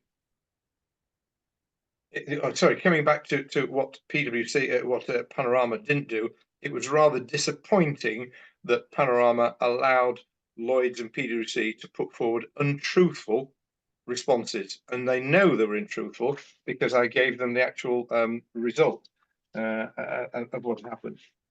In fact, this is a criminal lawyer's words, and don't confuse a criminal lawyer with a civil lawyer. Criminal lawyer can't make up things, so this is confirmed. The ICAW's handling, this is PwC, and of course they're in trouble with Lloyds Bank, included rejecting it without consideration, diluting the allegations, attempting to compromise the complaint with what appears to be an absurd settlement approach, stalling, unnecessarily separating the allegations against the non-executive mind, and seeking to deter the investigation committee from making any serious findings. Effectively, a huge cover-up. But what they did do, the ICAW, they offered me a settlement. And the settlement was, I could ask PwC any questions, but the answers were in full and final settlement. So that's what we're going to get, the answers are. What we've got here is complete cover-up, and we know full well that, come on, the regulators are involved with them. It's a completely revolving door. But I'm going to pick up two things that Anthony has said, and I think it goes to the heart of this. When he said that the criminal action against Lloyds, then they put their hands up, and that was the only time. And so when anybody starts a civil case, they rub their hands. Absolutely marvellous. Thank you very much. Another idiot managed to find some money. Fine, let's kick him into the long grass. You know that Lloyd's legal fees are approaching £1 billion a year. So they just get sent to one of their lawyers and you get kicked into touch. If anybody listening to this thinks they're going to get any good out of any civil courts, then think again. Please go and watch Coronation Street tonight, because you'll do yourself far, far better time. It's got to be criminal. And I'm taking Anthony's words, all right? And he's the man who knows, all right? It's got to be criminal actions against individuals. You can't take action, well, you can, but you're wasting your time. You don't take action against buildings or businesses, because they just laugh in your face. And if you think, and I repeat myself, if you think that's going to have some success, please try it. But I'm telling you, it's going to get you nowhere at all. It's got to be criminal, and the individuals who are doing it have got to have criminal. Now, for my case, I've had Casey's opinion that have identified 9 individuals in my case to be charged. One of which is the head of BSU, who was that Duncan Parks at the time. The regulators don't want to know. I've sent them these opinions. They don't want to know at all. The police, you go to the police. I've had meetings with the police. One with a criminal barrister. They say, we've got no money. Sorry, it's going to cost a lot of money. And they said to me, we either look after 100 old ladies that have been mugged over or burgled or whatever, or we look after one businessman. Sorry, chum, that's it. So that's where you are. I've been everywhere, and the only way now is criminal, the individuals. And one of them, just one of them, like in the HBOS case, may just squeal. But that's the only chance. So I'm sorry, you know, I've heard everything, and there's loads more. And all the lovely people that are listening tonight, they're wonderful people. They've been screwed over. We know that. We know what's happened. But sadly, moaning about our history or whatever, or what has happened to us, doesn't do us any good. We've got to get some action, and that's criminal, not civil. That's my point. Keith, your comments, particularly the point about criminal, not civil, and going for the individual, not the organisation, chime perfectly with a lot of the recent thinking within Transparency Task Force. Can we please show our appreciation to Keith? Keith, you and I to talk again, because we can obviously make use of your input from a strategic point of view. Thank you very much. Sure. Going to go to Trevor Meelan, who's going to give us a whistle-stop tour through the human rights dimension to this as well. Then to Francis May, who's going to spend a few minutes talking. And then we're going to go to Stephen Barker, then we'll go to Q&A, then we'll wrap up. I reckon we'll probably finish about 8:20, something like that. We're obviously running over, we always do. If you want to leave, obviously do so. If you don't want to leave, then stay. To Mr. Trevor Meelan now. Thank you, Trevor. It needs to be the succinct version, Trevor. Thank you very much. It will be. Thank you, Andy. If I could just open, I've been talking to Nigel Carnes. Yeah. If Nigel could do the first section of this, then I'll carry on from it. Nigel, as the most succinct version of whatever it is you're about to do, please. You've got a couple of minutes. Go for it. Thank you, Nigel. Right. I'm just going to share. I've sent something to you earlier. I'm just going to make a short statement. The disturbing theme and backdrop to this is that the public are being kept in the dark about the dangers and the truth of financial services. We heard from Ian Tyler earlier on about Julia Davey, you know, with the Lloyds restricting her ability to fund legal action, and that's just the statement that I want to make related to that now.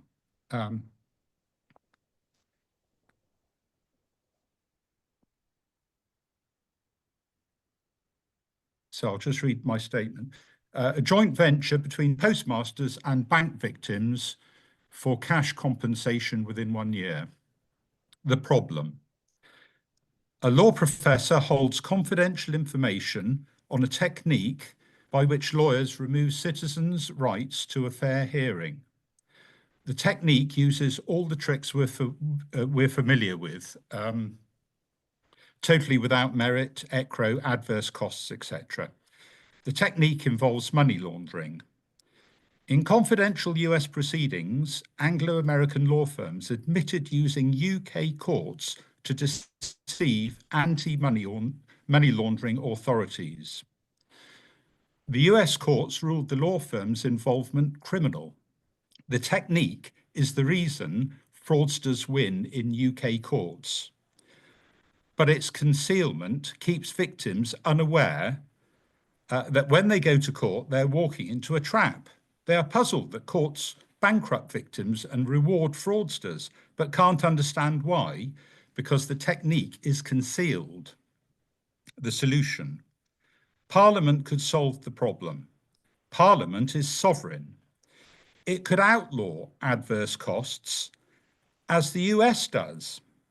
It could ask anti-money laundering authorities to impose fines. All we are asking is for MPs to observe binding international law by hearing their constituents' side about lawyer fraud on constituents, as well as the lawyer's side. We citizens can't disclose the technique because we'd be bankrupted, but the law professor can.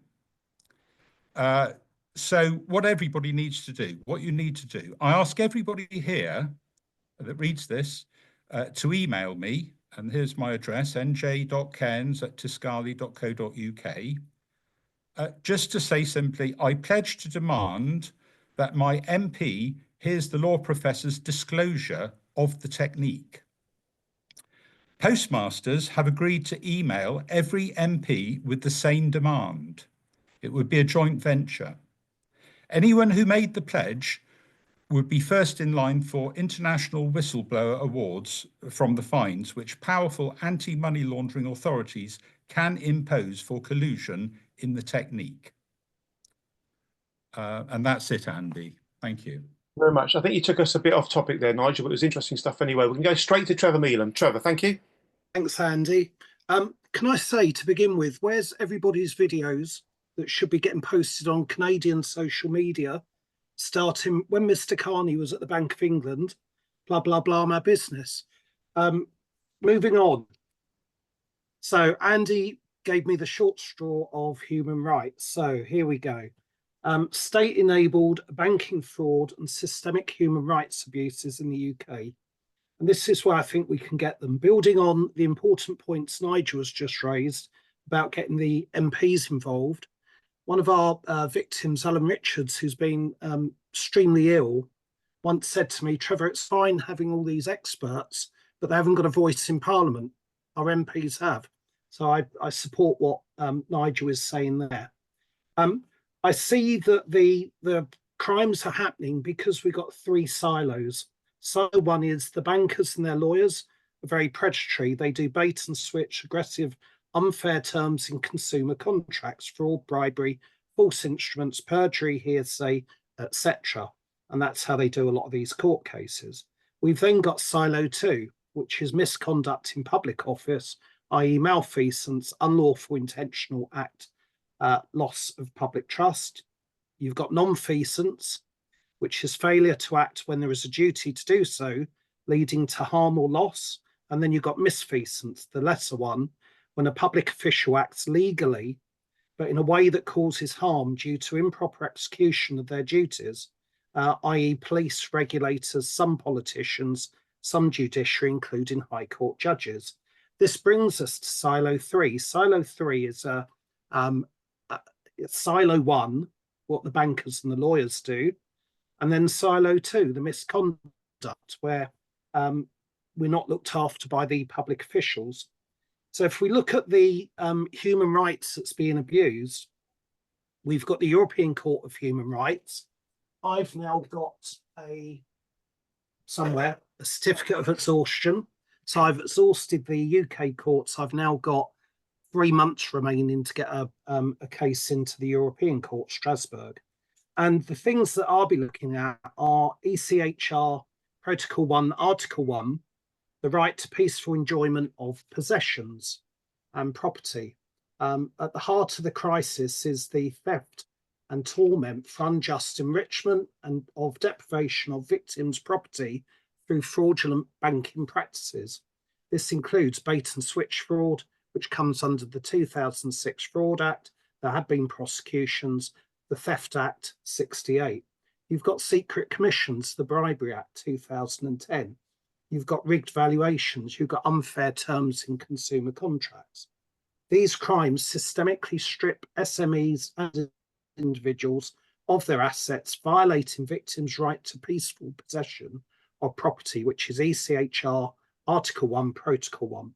The state has an obligation to protect this right by ensuring effective investigation enforcement. Yet, as detailed in our ex-police lawyer, secret police lawyer as I call him, opinion on Avon Somerset Police's failures, forces have repeatedly ignored prima facie evidence, failed to apply the Ivy test, which is the test for dishonesty, deceit, and dismissed complex fraud as mere civil disputes. This failure breaches the state's duty to maintain a fair balance between the protection of property rights and the interest of the community, tipping the scales unjustly in favour of powerful financial institutions. We go on to Article 3 of the human rights, and that's prohibition of inhumane and degrading treatment. It's criminal. The consequences of these failures extend beyond financial loss. Victims endure severe psychological distress, sometimes leading to suicide attempts or suicide. I'm aware now of 82 instances, including children, for which courts also ignore international children's rights as under the UN Convention on Rights of the Child, which is most widely ratified in international human rights treaties. So yes, I'm now aware, I became aware of a 82nd suicide attempt last week. The UK state's inaction amounts to inhuman and degrading treatment prohibited absolutely under Article 3, psychological torture. Many victims suffer CPTSD, the C standing for complex. Unlike PTSD, where a mental harm event, a nightmare was suffered, and the victim in time copes, with CPTSD, it's a different ballgame. It's an ongoing nightmare. It's the court emails, it's the bank lawyers' services at your door with court bundles. It's the victim's fear of smug barristers and lawyers and lies under the smug judge in the courtroom. This is not theoretical. The parallels with the John Warboys case. I said to our police lawyer, ex-police lawyer, how do we explain the public interest? And he said, it's very easy, Trev. He said, you forget it's banking fraud. And he said, which I've got here. So many will know the John Warboys case as the black cab rapist. Systemic police neglect allowed repeated harm to vulnerable women victims. In the Warboys case, police, as the UK state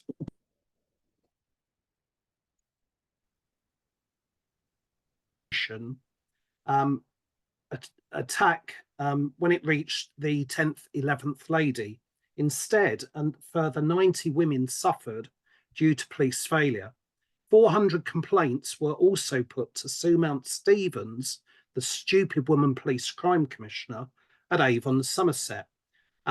She failed to hold Chief Constable Andy Marsh to account, instead sanctioned a false flag cover-up and peer review that was leaked to me. I got it before Anthony, and then I kept Anthony waiting a month for it.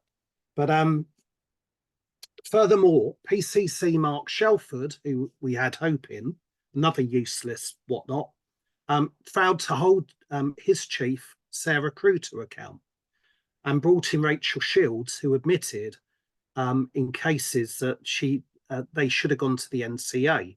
She didn't have the experience to deal in bank frauds.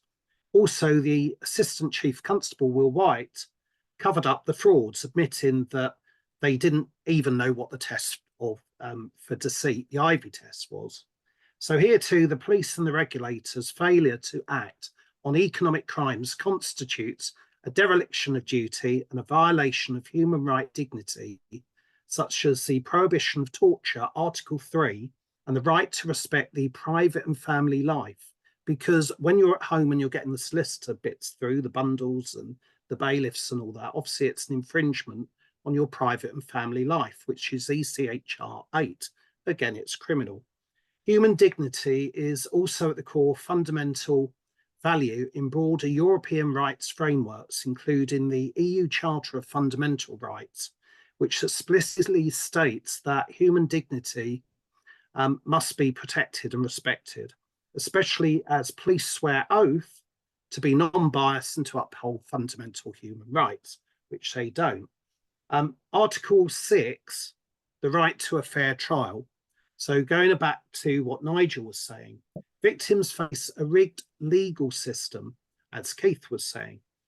Instead of criminal courts, we are forced into quasi-criminal civil proceedings where powerful banks use adverse cost orders, including third-party cost orders, charging orders, totally without merit, 3-year extended civil restraint orders that I picked up last time, to bankrupt and silence victims, where a typical route to appeal is by having to return to the same bent old judge who typically in the Quango Chancery just silenced you. The last time I was in the Chancery, I confronted the judge and he ran out and I called the City of London police on him and he hid for 2.5 hours. And then he carried on the following week from his study at home and did his but we're finding in the courts our Article 6 is being abused with evidence suppression, non-disclosure, perjury, false hearsay, that's a good one, failure to disclose critical documents and routine, abuse of due process, which is still live from 1354, liberty of the subject, and also observance of due process, 1368, which those two reinforce that no one should be deprived of their property without due legal process. This undermines the right to a fair and public hearing within reasonable time guaranteed by the ECHR Article 6 and still stands in Magna Carta. So if you want to change the plug, the fuse in the plug, it doesn't matter whether you use ECHR Article 6, right to a fair trial, or Magna Carta 1215. They both change the fuse. Magna Carta also has a clause which is supposed to not be valid now, but I think it should be valid, which states the king will only appoint justices, constables, sheriffs, or bailiffs from those who know the law of the kingdom and will uphold it. Well, that doesn't happen, does it? As Keith said, they haven't got the budgets. Well, that's not what the Magna Carta says. It says that they will know the law and they will uphold it. This clause 45 was meant to ensure that officials were competent and acted in the best interest of justice rather than being chosen based on favouritism or corruption. So it's further weaponisation of the civil courts. The last two articles that I've got, Article 8 and Article 13. So you've got privacy and effective remedy.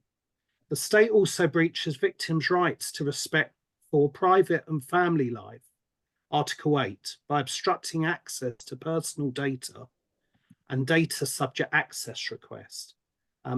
As we saw on what Andy held up earlier, most of it was blacked out, which was similar on the Mr. Bates versus the Post Office. It was very similar to the DSR that I got from Lloyds.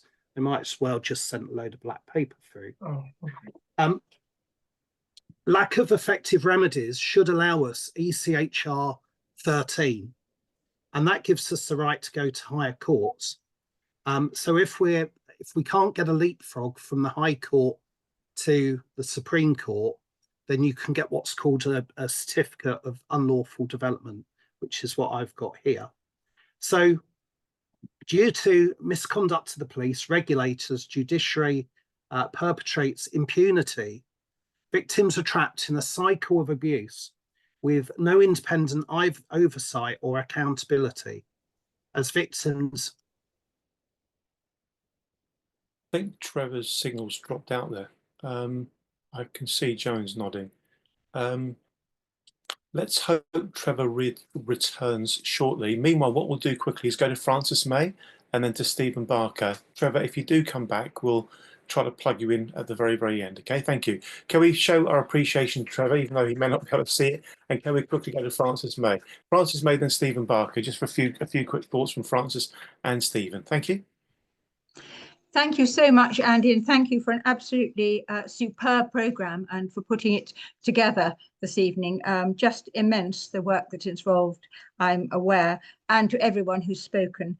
The ground covered and superbly and expertly covered by everyone who has spoken, because it's been a long journey and a lot of us have known one another and respected each other's work for a long, long time. So this final denouement is very, very impressive. And yes, we are now looking to try and put it all together to find a way forward. The reason really the ground has been so thoroughly covered that I have nothing to add, because Will would support everything that has been said, because he is unable to be with us this evening, and he apologizes. He has to work 5 and sometimes 6 days a week simply to earn a crust and to put a roof over our heads.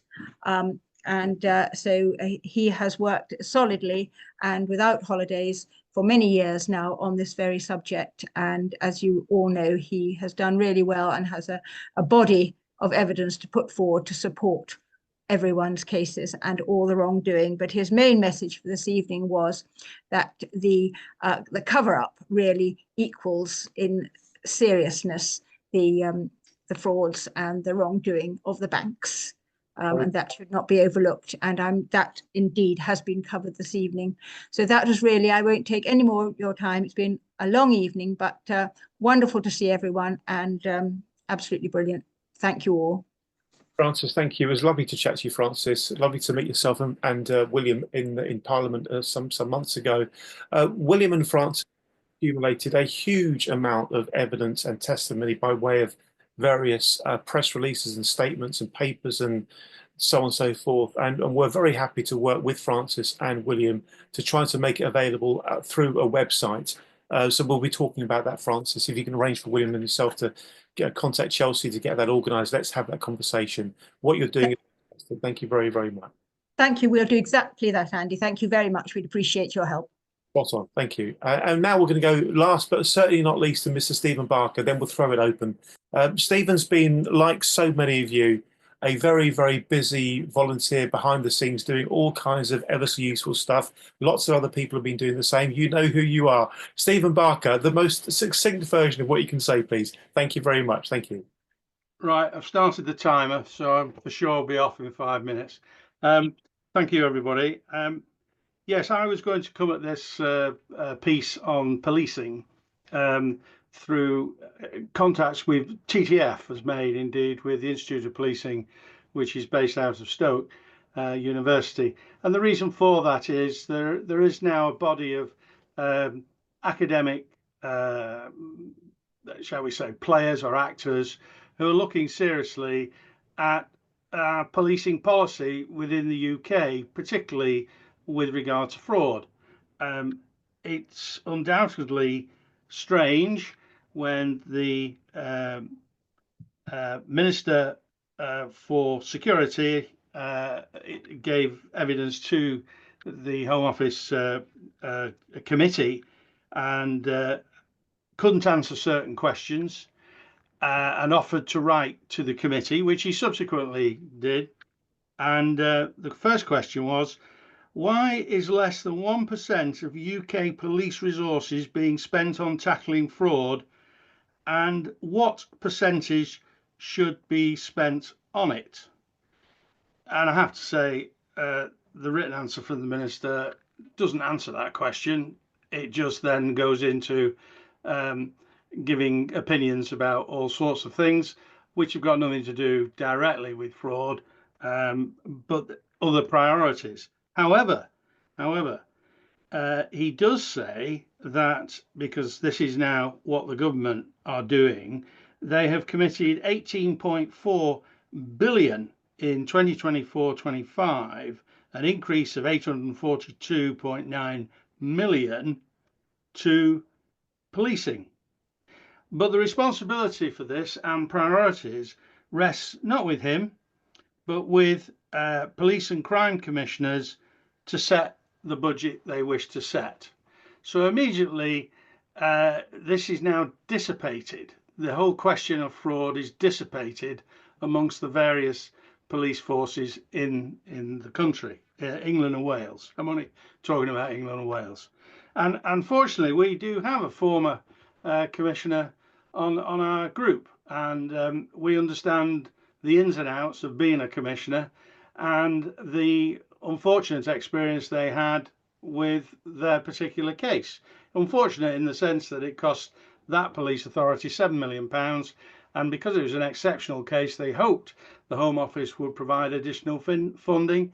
But to discourage them from going after more fraudsters, or indeed any other police force putting their head above the parapet, they refused to offer any relief to that particular police force. So it took a massive part of their budget in that particular financial year. But they did get some convictions. So the next question is, well, is that the only way to finance police forces that might be looking into fraud? And there is a better answer given for that. That under the Proceeds of Crime Act, it is quite possible, apparently, for the police forces that recover money to actually directly receive a proportion of those assets to their budget. And that's an arrangement between the Treasury and the Home Office. But if, as is reported by the Credit Industry Fraud Avoidance System, that's CFAS, which has been running databases since 1988 on fraud, and I'm sure some of you are familiar with them. Last year, in 2024, the assessed loss to the UK economy was 290 billion. The public sector apparently suffered a loss of 81 billion. And for the ordinary consumers, it was 11.4 billion. These are substantial numbers. And to commit 1% of 18.4 billion to recover any of that money, or indeed to fine the fraudsters and deal with them, is totally inadequate. So every year now, Britain is going to bleed that kind of monetary loss. My timer says my time is up. I can't really go into any more detail this evening because unfortunately it's quite complex, but the reality is policing isn't working, the regulators aren't working, and on that final point, one of the solutions is that people affected and report to the police. If it's to do with banks or anything like that, they should go to the FCA. But we already know the FCA is a failure and will not act. So really, that doesn't help us. But that's where the Security Minister feels he can make a contribution. Right, thank you. Stephen, thank you very much indeed. That was extra succinct. I keep thinking that what Keith Elliott said earlier about go through the criminal courts and go for the individual, not the institution, has to be the way forward. Thank you so much, Stephen. Thank you so much. That's brilliant. Trevor, we're going to go to Trevor for about 1 minute or less, just to finish off what you were saying before, Trevor. Then we're going to go to Lisa, then to others who want to come in with comments and questions. So, Trevor, you've got about a minute or so, please, to finish off what you were saying before. Andy, going on from what Stephen was saying, there were 400 complaints that went to Avon Somerset and they did nothing with them.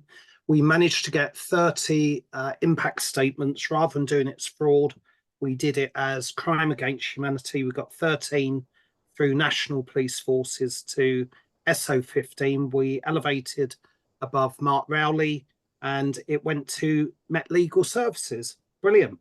And then it got closed down by Stephen Bramley, who is a master of the bench and head of Met Legal Services. So again, you've got the bench closing it down and so on.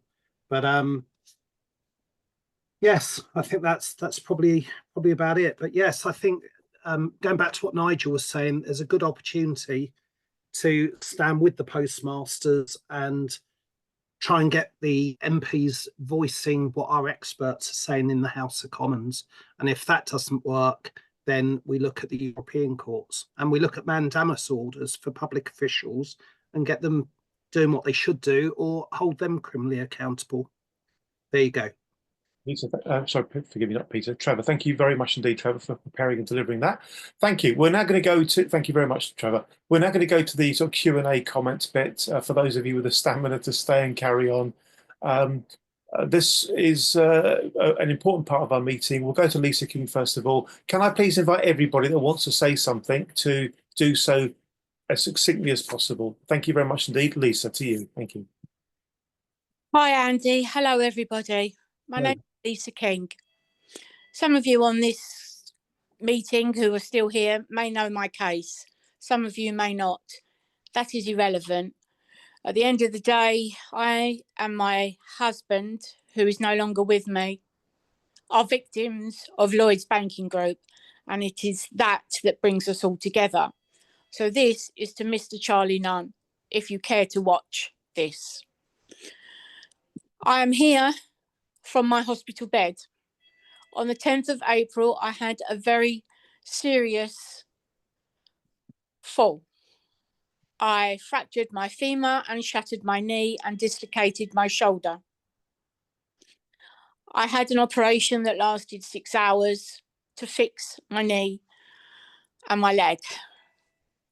The ongoing treatment I need is a long, long road ahead, which is why almost 3 weeks on, I'm still in hospital, as you can see. However, Lloyds Banking Group are still pursuing me for repossession of my home, despite knowing that I am in hospital and I cannot defend it. Andy knows and Paul Carlier knows the full extent of my injuries and my ongoing treatment. I've listened to everybody today, but what we need to know and what I'm going to say is that there is a human cost to everything and every one of us that are victims. So I'm going to share a very, very personal part of my and my late husband's story. Andy knows this part. In 2013, my husband tried to negotiate a better mortgage deal with Halifax Lloyds Banking Group. They refused to do it and refused to change our mortgage thereafter. By 2014, despite knowing he was seriously unwell, they continued to harass and pursue him through the courts for our home. In March 2014, as I left for work, I noticed that my husband Peter was not acting as he usually did when I left for work. A kiss, goodbye, see you later, I'll speak to you shortly. All of that. And I left, and I would usually leave and everything would be fine. But he didn't on this particular day in March 2014. He didn't say anything. As I left, I realised something wasn't right, so I came back home. As I came back home, I wondered where he was, but I could see something going on in our garage. So I headed to our garage, and in the garage I found my husband Peter hanging a rope from the joists in the roof and a stool underneath him. He was about to hang himself. And those are images you never forget. He didn't hang himself because I came home, luckily. But these are the stories that nobody tells. but they are there, and I'm living it. I lived it. Unfortunately, the stress became too much for him as they piled on the pressure with the letters, the phone calls, and the court appearances for our home to be repossessed. In October 2020, he unfortunately suffered a catastrophic heart attack, and he died. But at home, he couldn't be resuscitated. And as we know, the stress can cause problems to people's hearts. To them, he was just collateral damage. To me, he was, and always will be, the love of my life. There's not much else I can say. The stories are there. It doesn't matter how much money you're talking about, millions, billions of pounds. It's money. But life, you can't put a price on a life. You can't do that. So my message is to those in authority, and anyone who is going to watch this meeting, we are all human beings. We all deserve to be treated as such. You can have rules and regulations, but please treat us all as human beings, and don't treat us all as cannon fodder as you do. Because, as I said at the beginning, I'm in my hospital bed. I don't know when I'm going to get home. If I'll even have a home by then. I miss my two sons. Every day. Every minute of every day. Whilst I'm here in hospital. And if anyone has a heart who can help me and stop these evil, vile people from causing any more harm to an already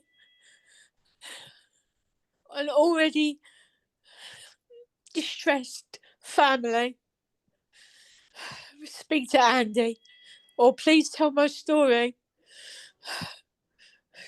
to the general public, because it is a story.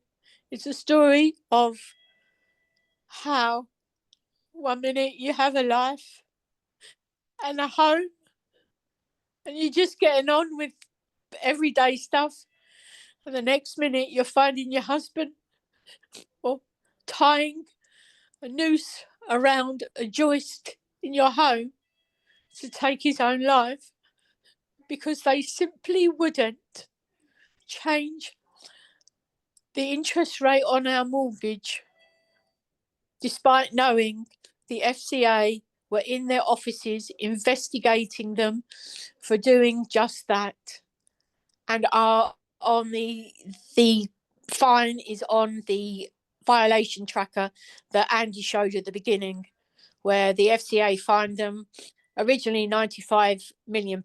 Obviously, what's 95 million to Lloyds Banking Group, but for early settlement they reduced it down to just under £65 million. But in the meantime, 530,000 people were victims and 140,000 people had their homes repossessed illegally, and it is illegally. And I am going to try my hardest for me not to be another victim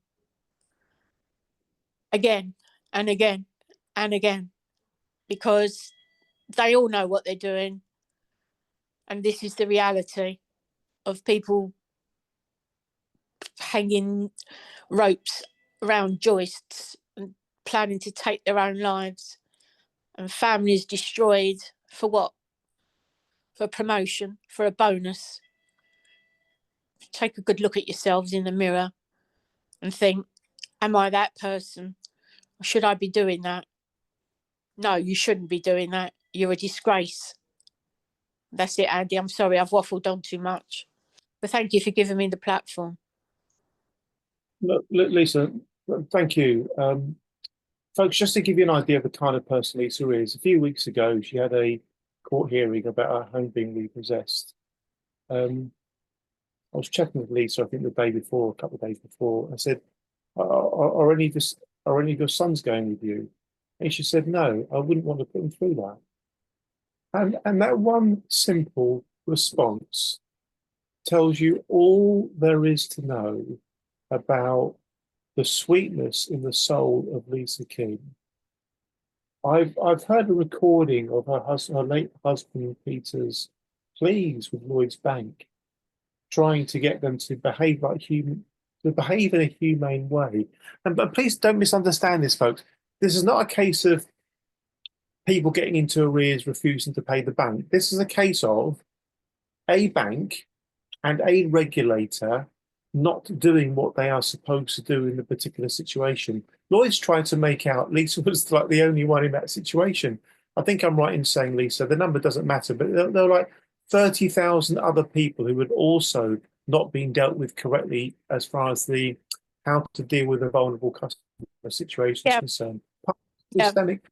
Part of a systemic problem. Lisa, thank you once again for having the bravery to share that. And as you know, we're doing what we can to help. We're doing what we can to help. Lisa, thank you. Folks, we've gone on longer than expected, which is actually quite usual for TTF. It's a credit to all of you that are still over 40 people here at this time of day. It's wonderful that you're here. I'd like to invite anybody who hasn't yet had a chance to say something to raise your hand, come in.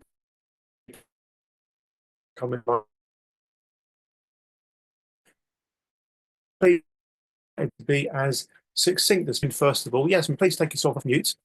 Turn your camera on if you can, Yasmin, but if for some reason you can't, that's okay. I can see you're off mute now. Go for it, Yasmin. Thank you. Oh, hi. Sorry, I arrived late, and thanks to Trevor, I found out about this session, and I'm actually going to try and not cry because for the first time I feel as if I'm not going mad. So I just want you to know, firstly, Lisa, all our empathy and whatever I can do to help, I will, because I didn't know your story. I just heard about it for the first time. So I just want you to know I ended up just videoing your face, and I'll see if I can, with your permission. I don't know, Handy, but I'll probably write to you. I have got a little bit of following on social media. And so I just want to say to you, those of you who don't know who I am, but really succinctly, I'm the person who actually just mentioned earlier, I was really interested in the human rights angle and also what Mr. Cairns was, Nigel was saying about the legal tactics being used. So I've already done that email. Quick suggestion, or what does people think? I myself am a litigant in person. I've taken my lender to court and I avoided almost 5 years of mortgage arrears, and the judge chose not to evict. And I'm now counterclaiming. And I also have sent notification to UKAR, which is the company that represents HM Treasury. And last week they confirmed they've instructed solicitors to look at my claim. Is there merit, everyone? And we don't need answers today. I wanted to form, because there are so many litigants in person fighting the good fight. And I know Trevor and I were chatting about this, and I said, Trevor, do you think there's merit to having, maybe with support of Andy or anyone else, I've called it LIPS UK, a litigants in persons group, where somehow we're gathering data and tracking who is doing what in their little corner of the world against financial institutions. Maybe I'm over-egging or duplicating. I'd be really interested to know. And I think finally, I'll leave it on this. I'm so keen to look at the intersection between law and financial crime. And yes, as Nigel said, the actions being undertaken by lawyers, because last year in February, I got taken to court when the claimant didn't even exist. I've banged on the door to the SRA. I went to the officials who actually put a charge on my property. Nobody checks the fact that they even put the name of the alleged claimant, who later turns out didn't even exist, onto the land registry. What can we do about looking at the professional sectors that support what we call is unethical, corrupt conduct relating to financial crime. I myself have a parliamentary petition against solicitors, but I realise I think I'm going mad, rocking alone somewhere in southwest London somewhere, trying to do it. So that's all I had to say, but I'm so overjoyed I found you. In some ways, it's very sad that we've come together in these horrific times and these horrific stories. But you know what? I also leave everyone, all it takes for evil to flourish is for good people to do nothing. And a tsunami is always, remember, made up, but firstly, with just a drop of water. Thank you for this tonight. Thank you very much, Justin. There's a lot of wisdom in what you just said. There really is. Much appreciated. Would anybody else like to come in? I'm going to go to anybody who hasn't yet had a chance to speak before going back to anybody who has. So please raise your hand if you do. I'm going to go on gallery mode so I can see everybody to make sure I'm not missing anybody out. Sometimes I do miss folks out. I think we're good. We can go back to Trevor. We might wrap up after that, depending on if anybody else wants to come in. Thank you, Trevor. Oh, Trevor, we can't hear you. You're on mute, sir. You're on mute. Is that your certificate of exhaustion? So you lip read. This is my certificate of exhaustion on the High Court. Now, what Lisa just said is extremely powerful, and I think this is how we beat them. I've got many impact statements. We've got about 70 impact statements. I aim to take these into the European Court.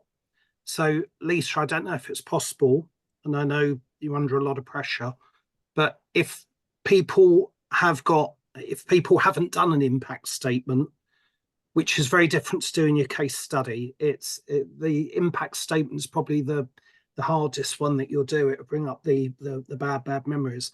But why don't I use my certificate of exhaustion and take a lot of this into the European Court and say this horrible bank that we've got that did a lot of this under Mark Carney is still doing it. It's putting people through hell. Maybe later we get some videos. I think to get it into the European Court, it doesn't get heard if you get past the first hurdles for I think it's about 3-4 years. So it could be a bit of a wait.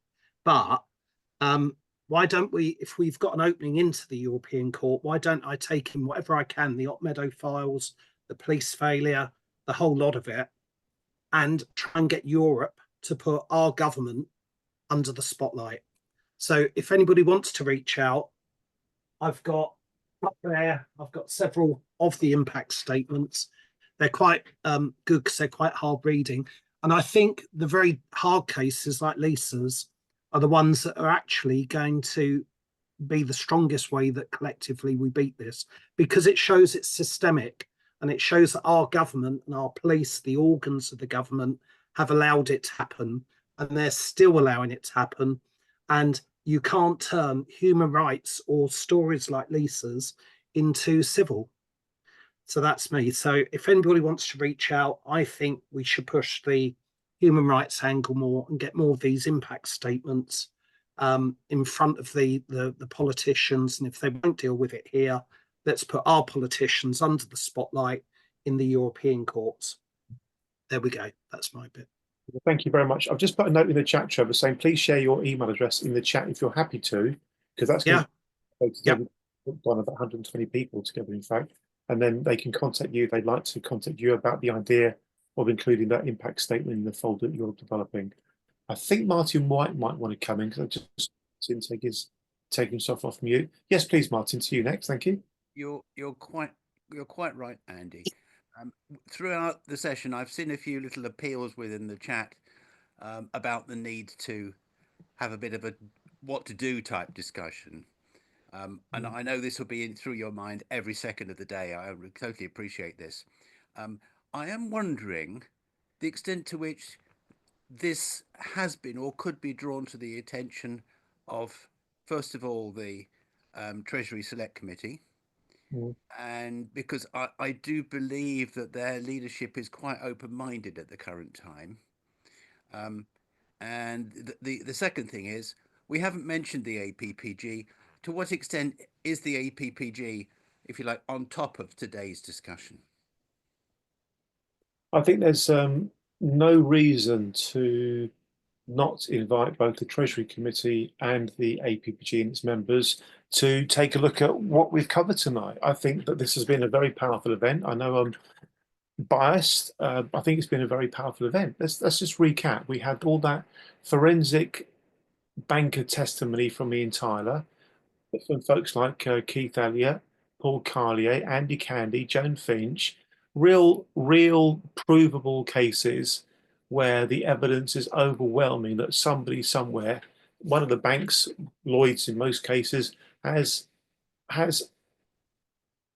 shafted people. And the regulators have not regulated, and the courts have not delivered justice. This is state failure. How else can you describe it? And if the institutions aren't working, then what's supposed to happen is that the hierarchy of oversight, as Paul Carlier describes it, that's supposed to govern those institutions, is also failing. This has been going on since the global financial crisis. Another thought that comes to mind, this is a bit of a mischievous one, to the extent to which a company's AGM, they haven't managed to mute everything by ensuring it's all online. One could ask some rather fun questions at a Lloyds Bank AGM, could one not? Absolutely. And folks like Trevor Meelan and Paul Carlier have done a great job at Lloyds AGMs and other AGMs in the past. That's good to hear. Conversations about that very kind of thing, Martin. Thank you. Thank you Very much indeed. Folks, would anybody else like to come in now? I want to see whether we can get John Gooley's able to speak again. John, let me just speak out in case you can. We can now hear you, although no, we can't. Okay, I think we're going to wrap it up there. Going, gone, as it were. Like Joan, I think we all better go to wrap up the session. It's been a very long session. What we've basically tried to do, everybody, is build on the momentum that the 2025 panorama produced. It's in turn built on what was developed in 2014. Obviously, they weren't able to show everything. We've been able to go into a lot more detail and also covered topics that the BBC, for all kinds of sensible reasons, would not have been able to cover justice to. I think it's been a very worthwhile event. The big question is, how do we now galvanize the energy, the goodwill, the evidence, the support to make a difference? And that's got to be to challenge those with a position of authority to look into what's been going on. Enough is enough. Let's make it happen. Thank you all very much indeed, and good night. Thank you. Thank you. Good night. Well done all. Well done all. Thank you. Good night. Good night.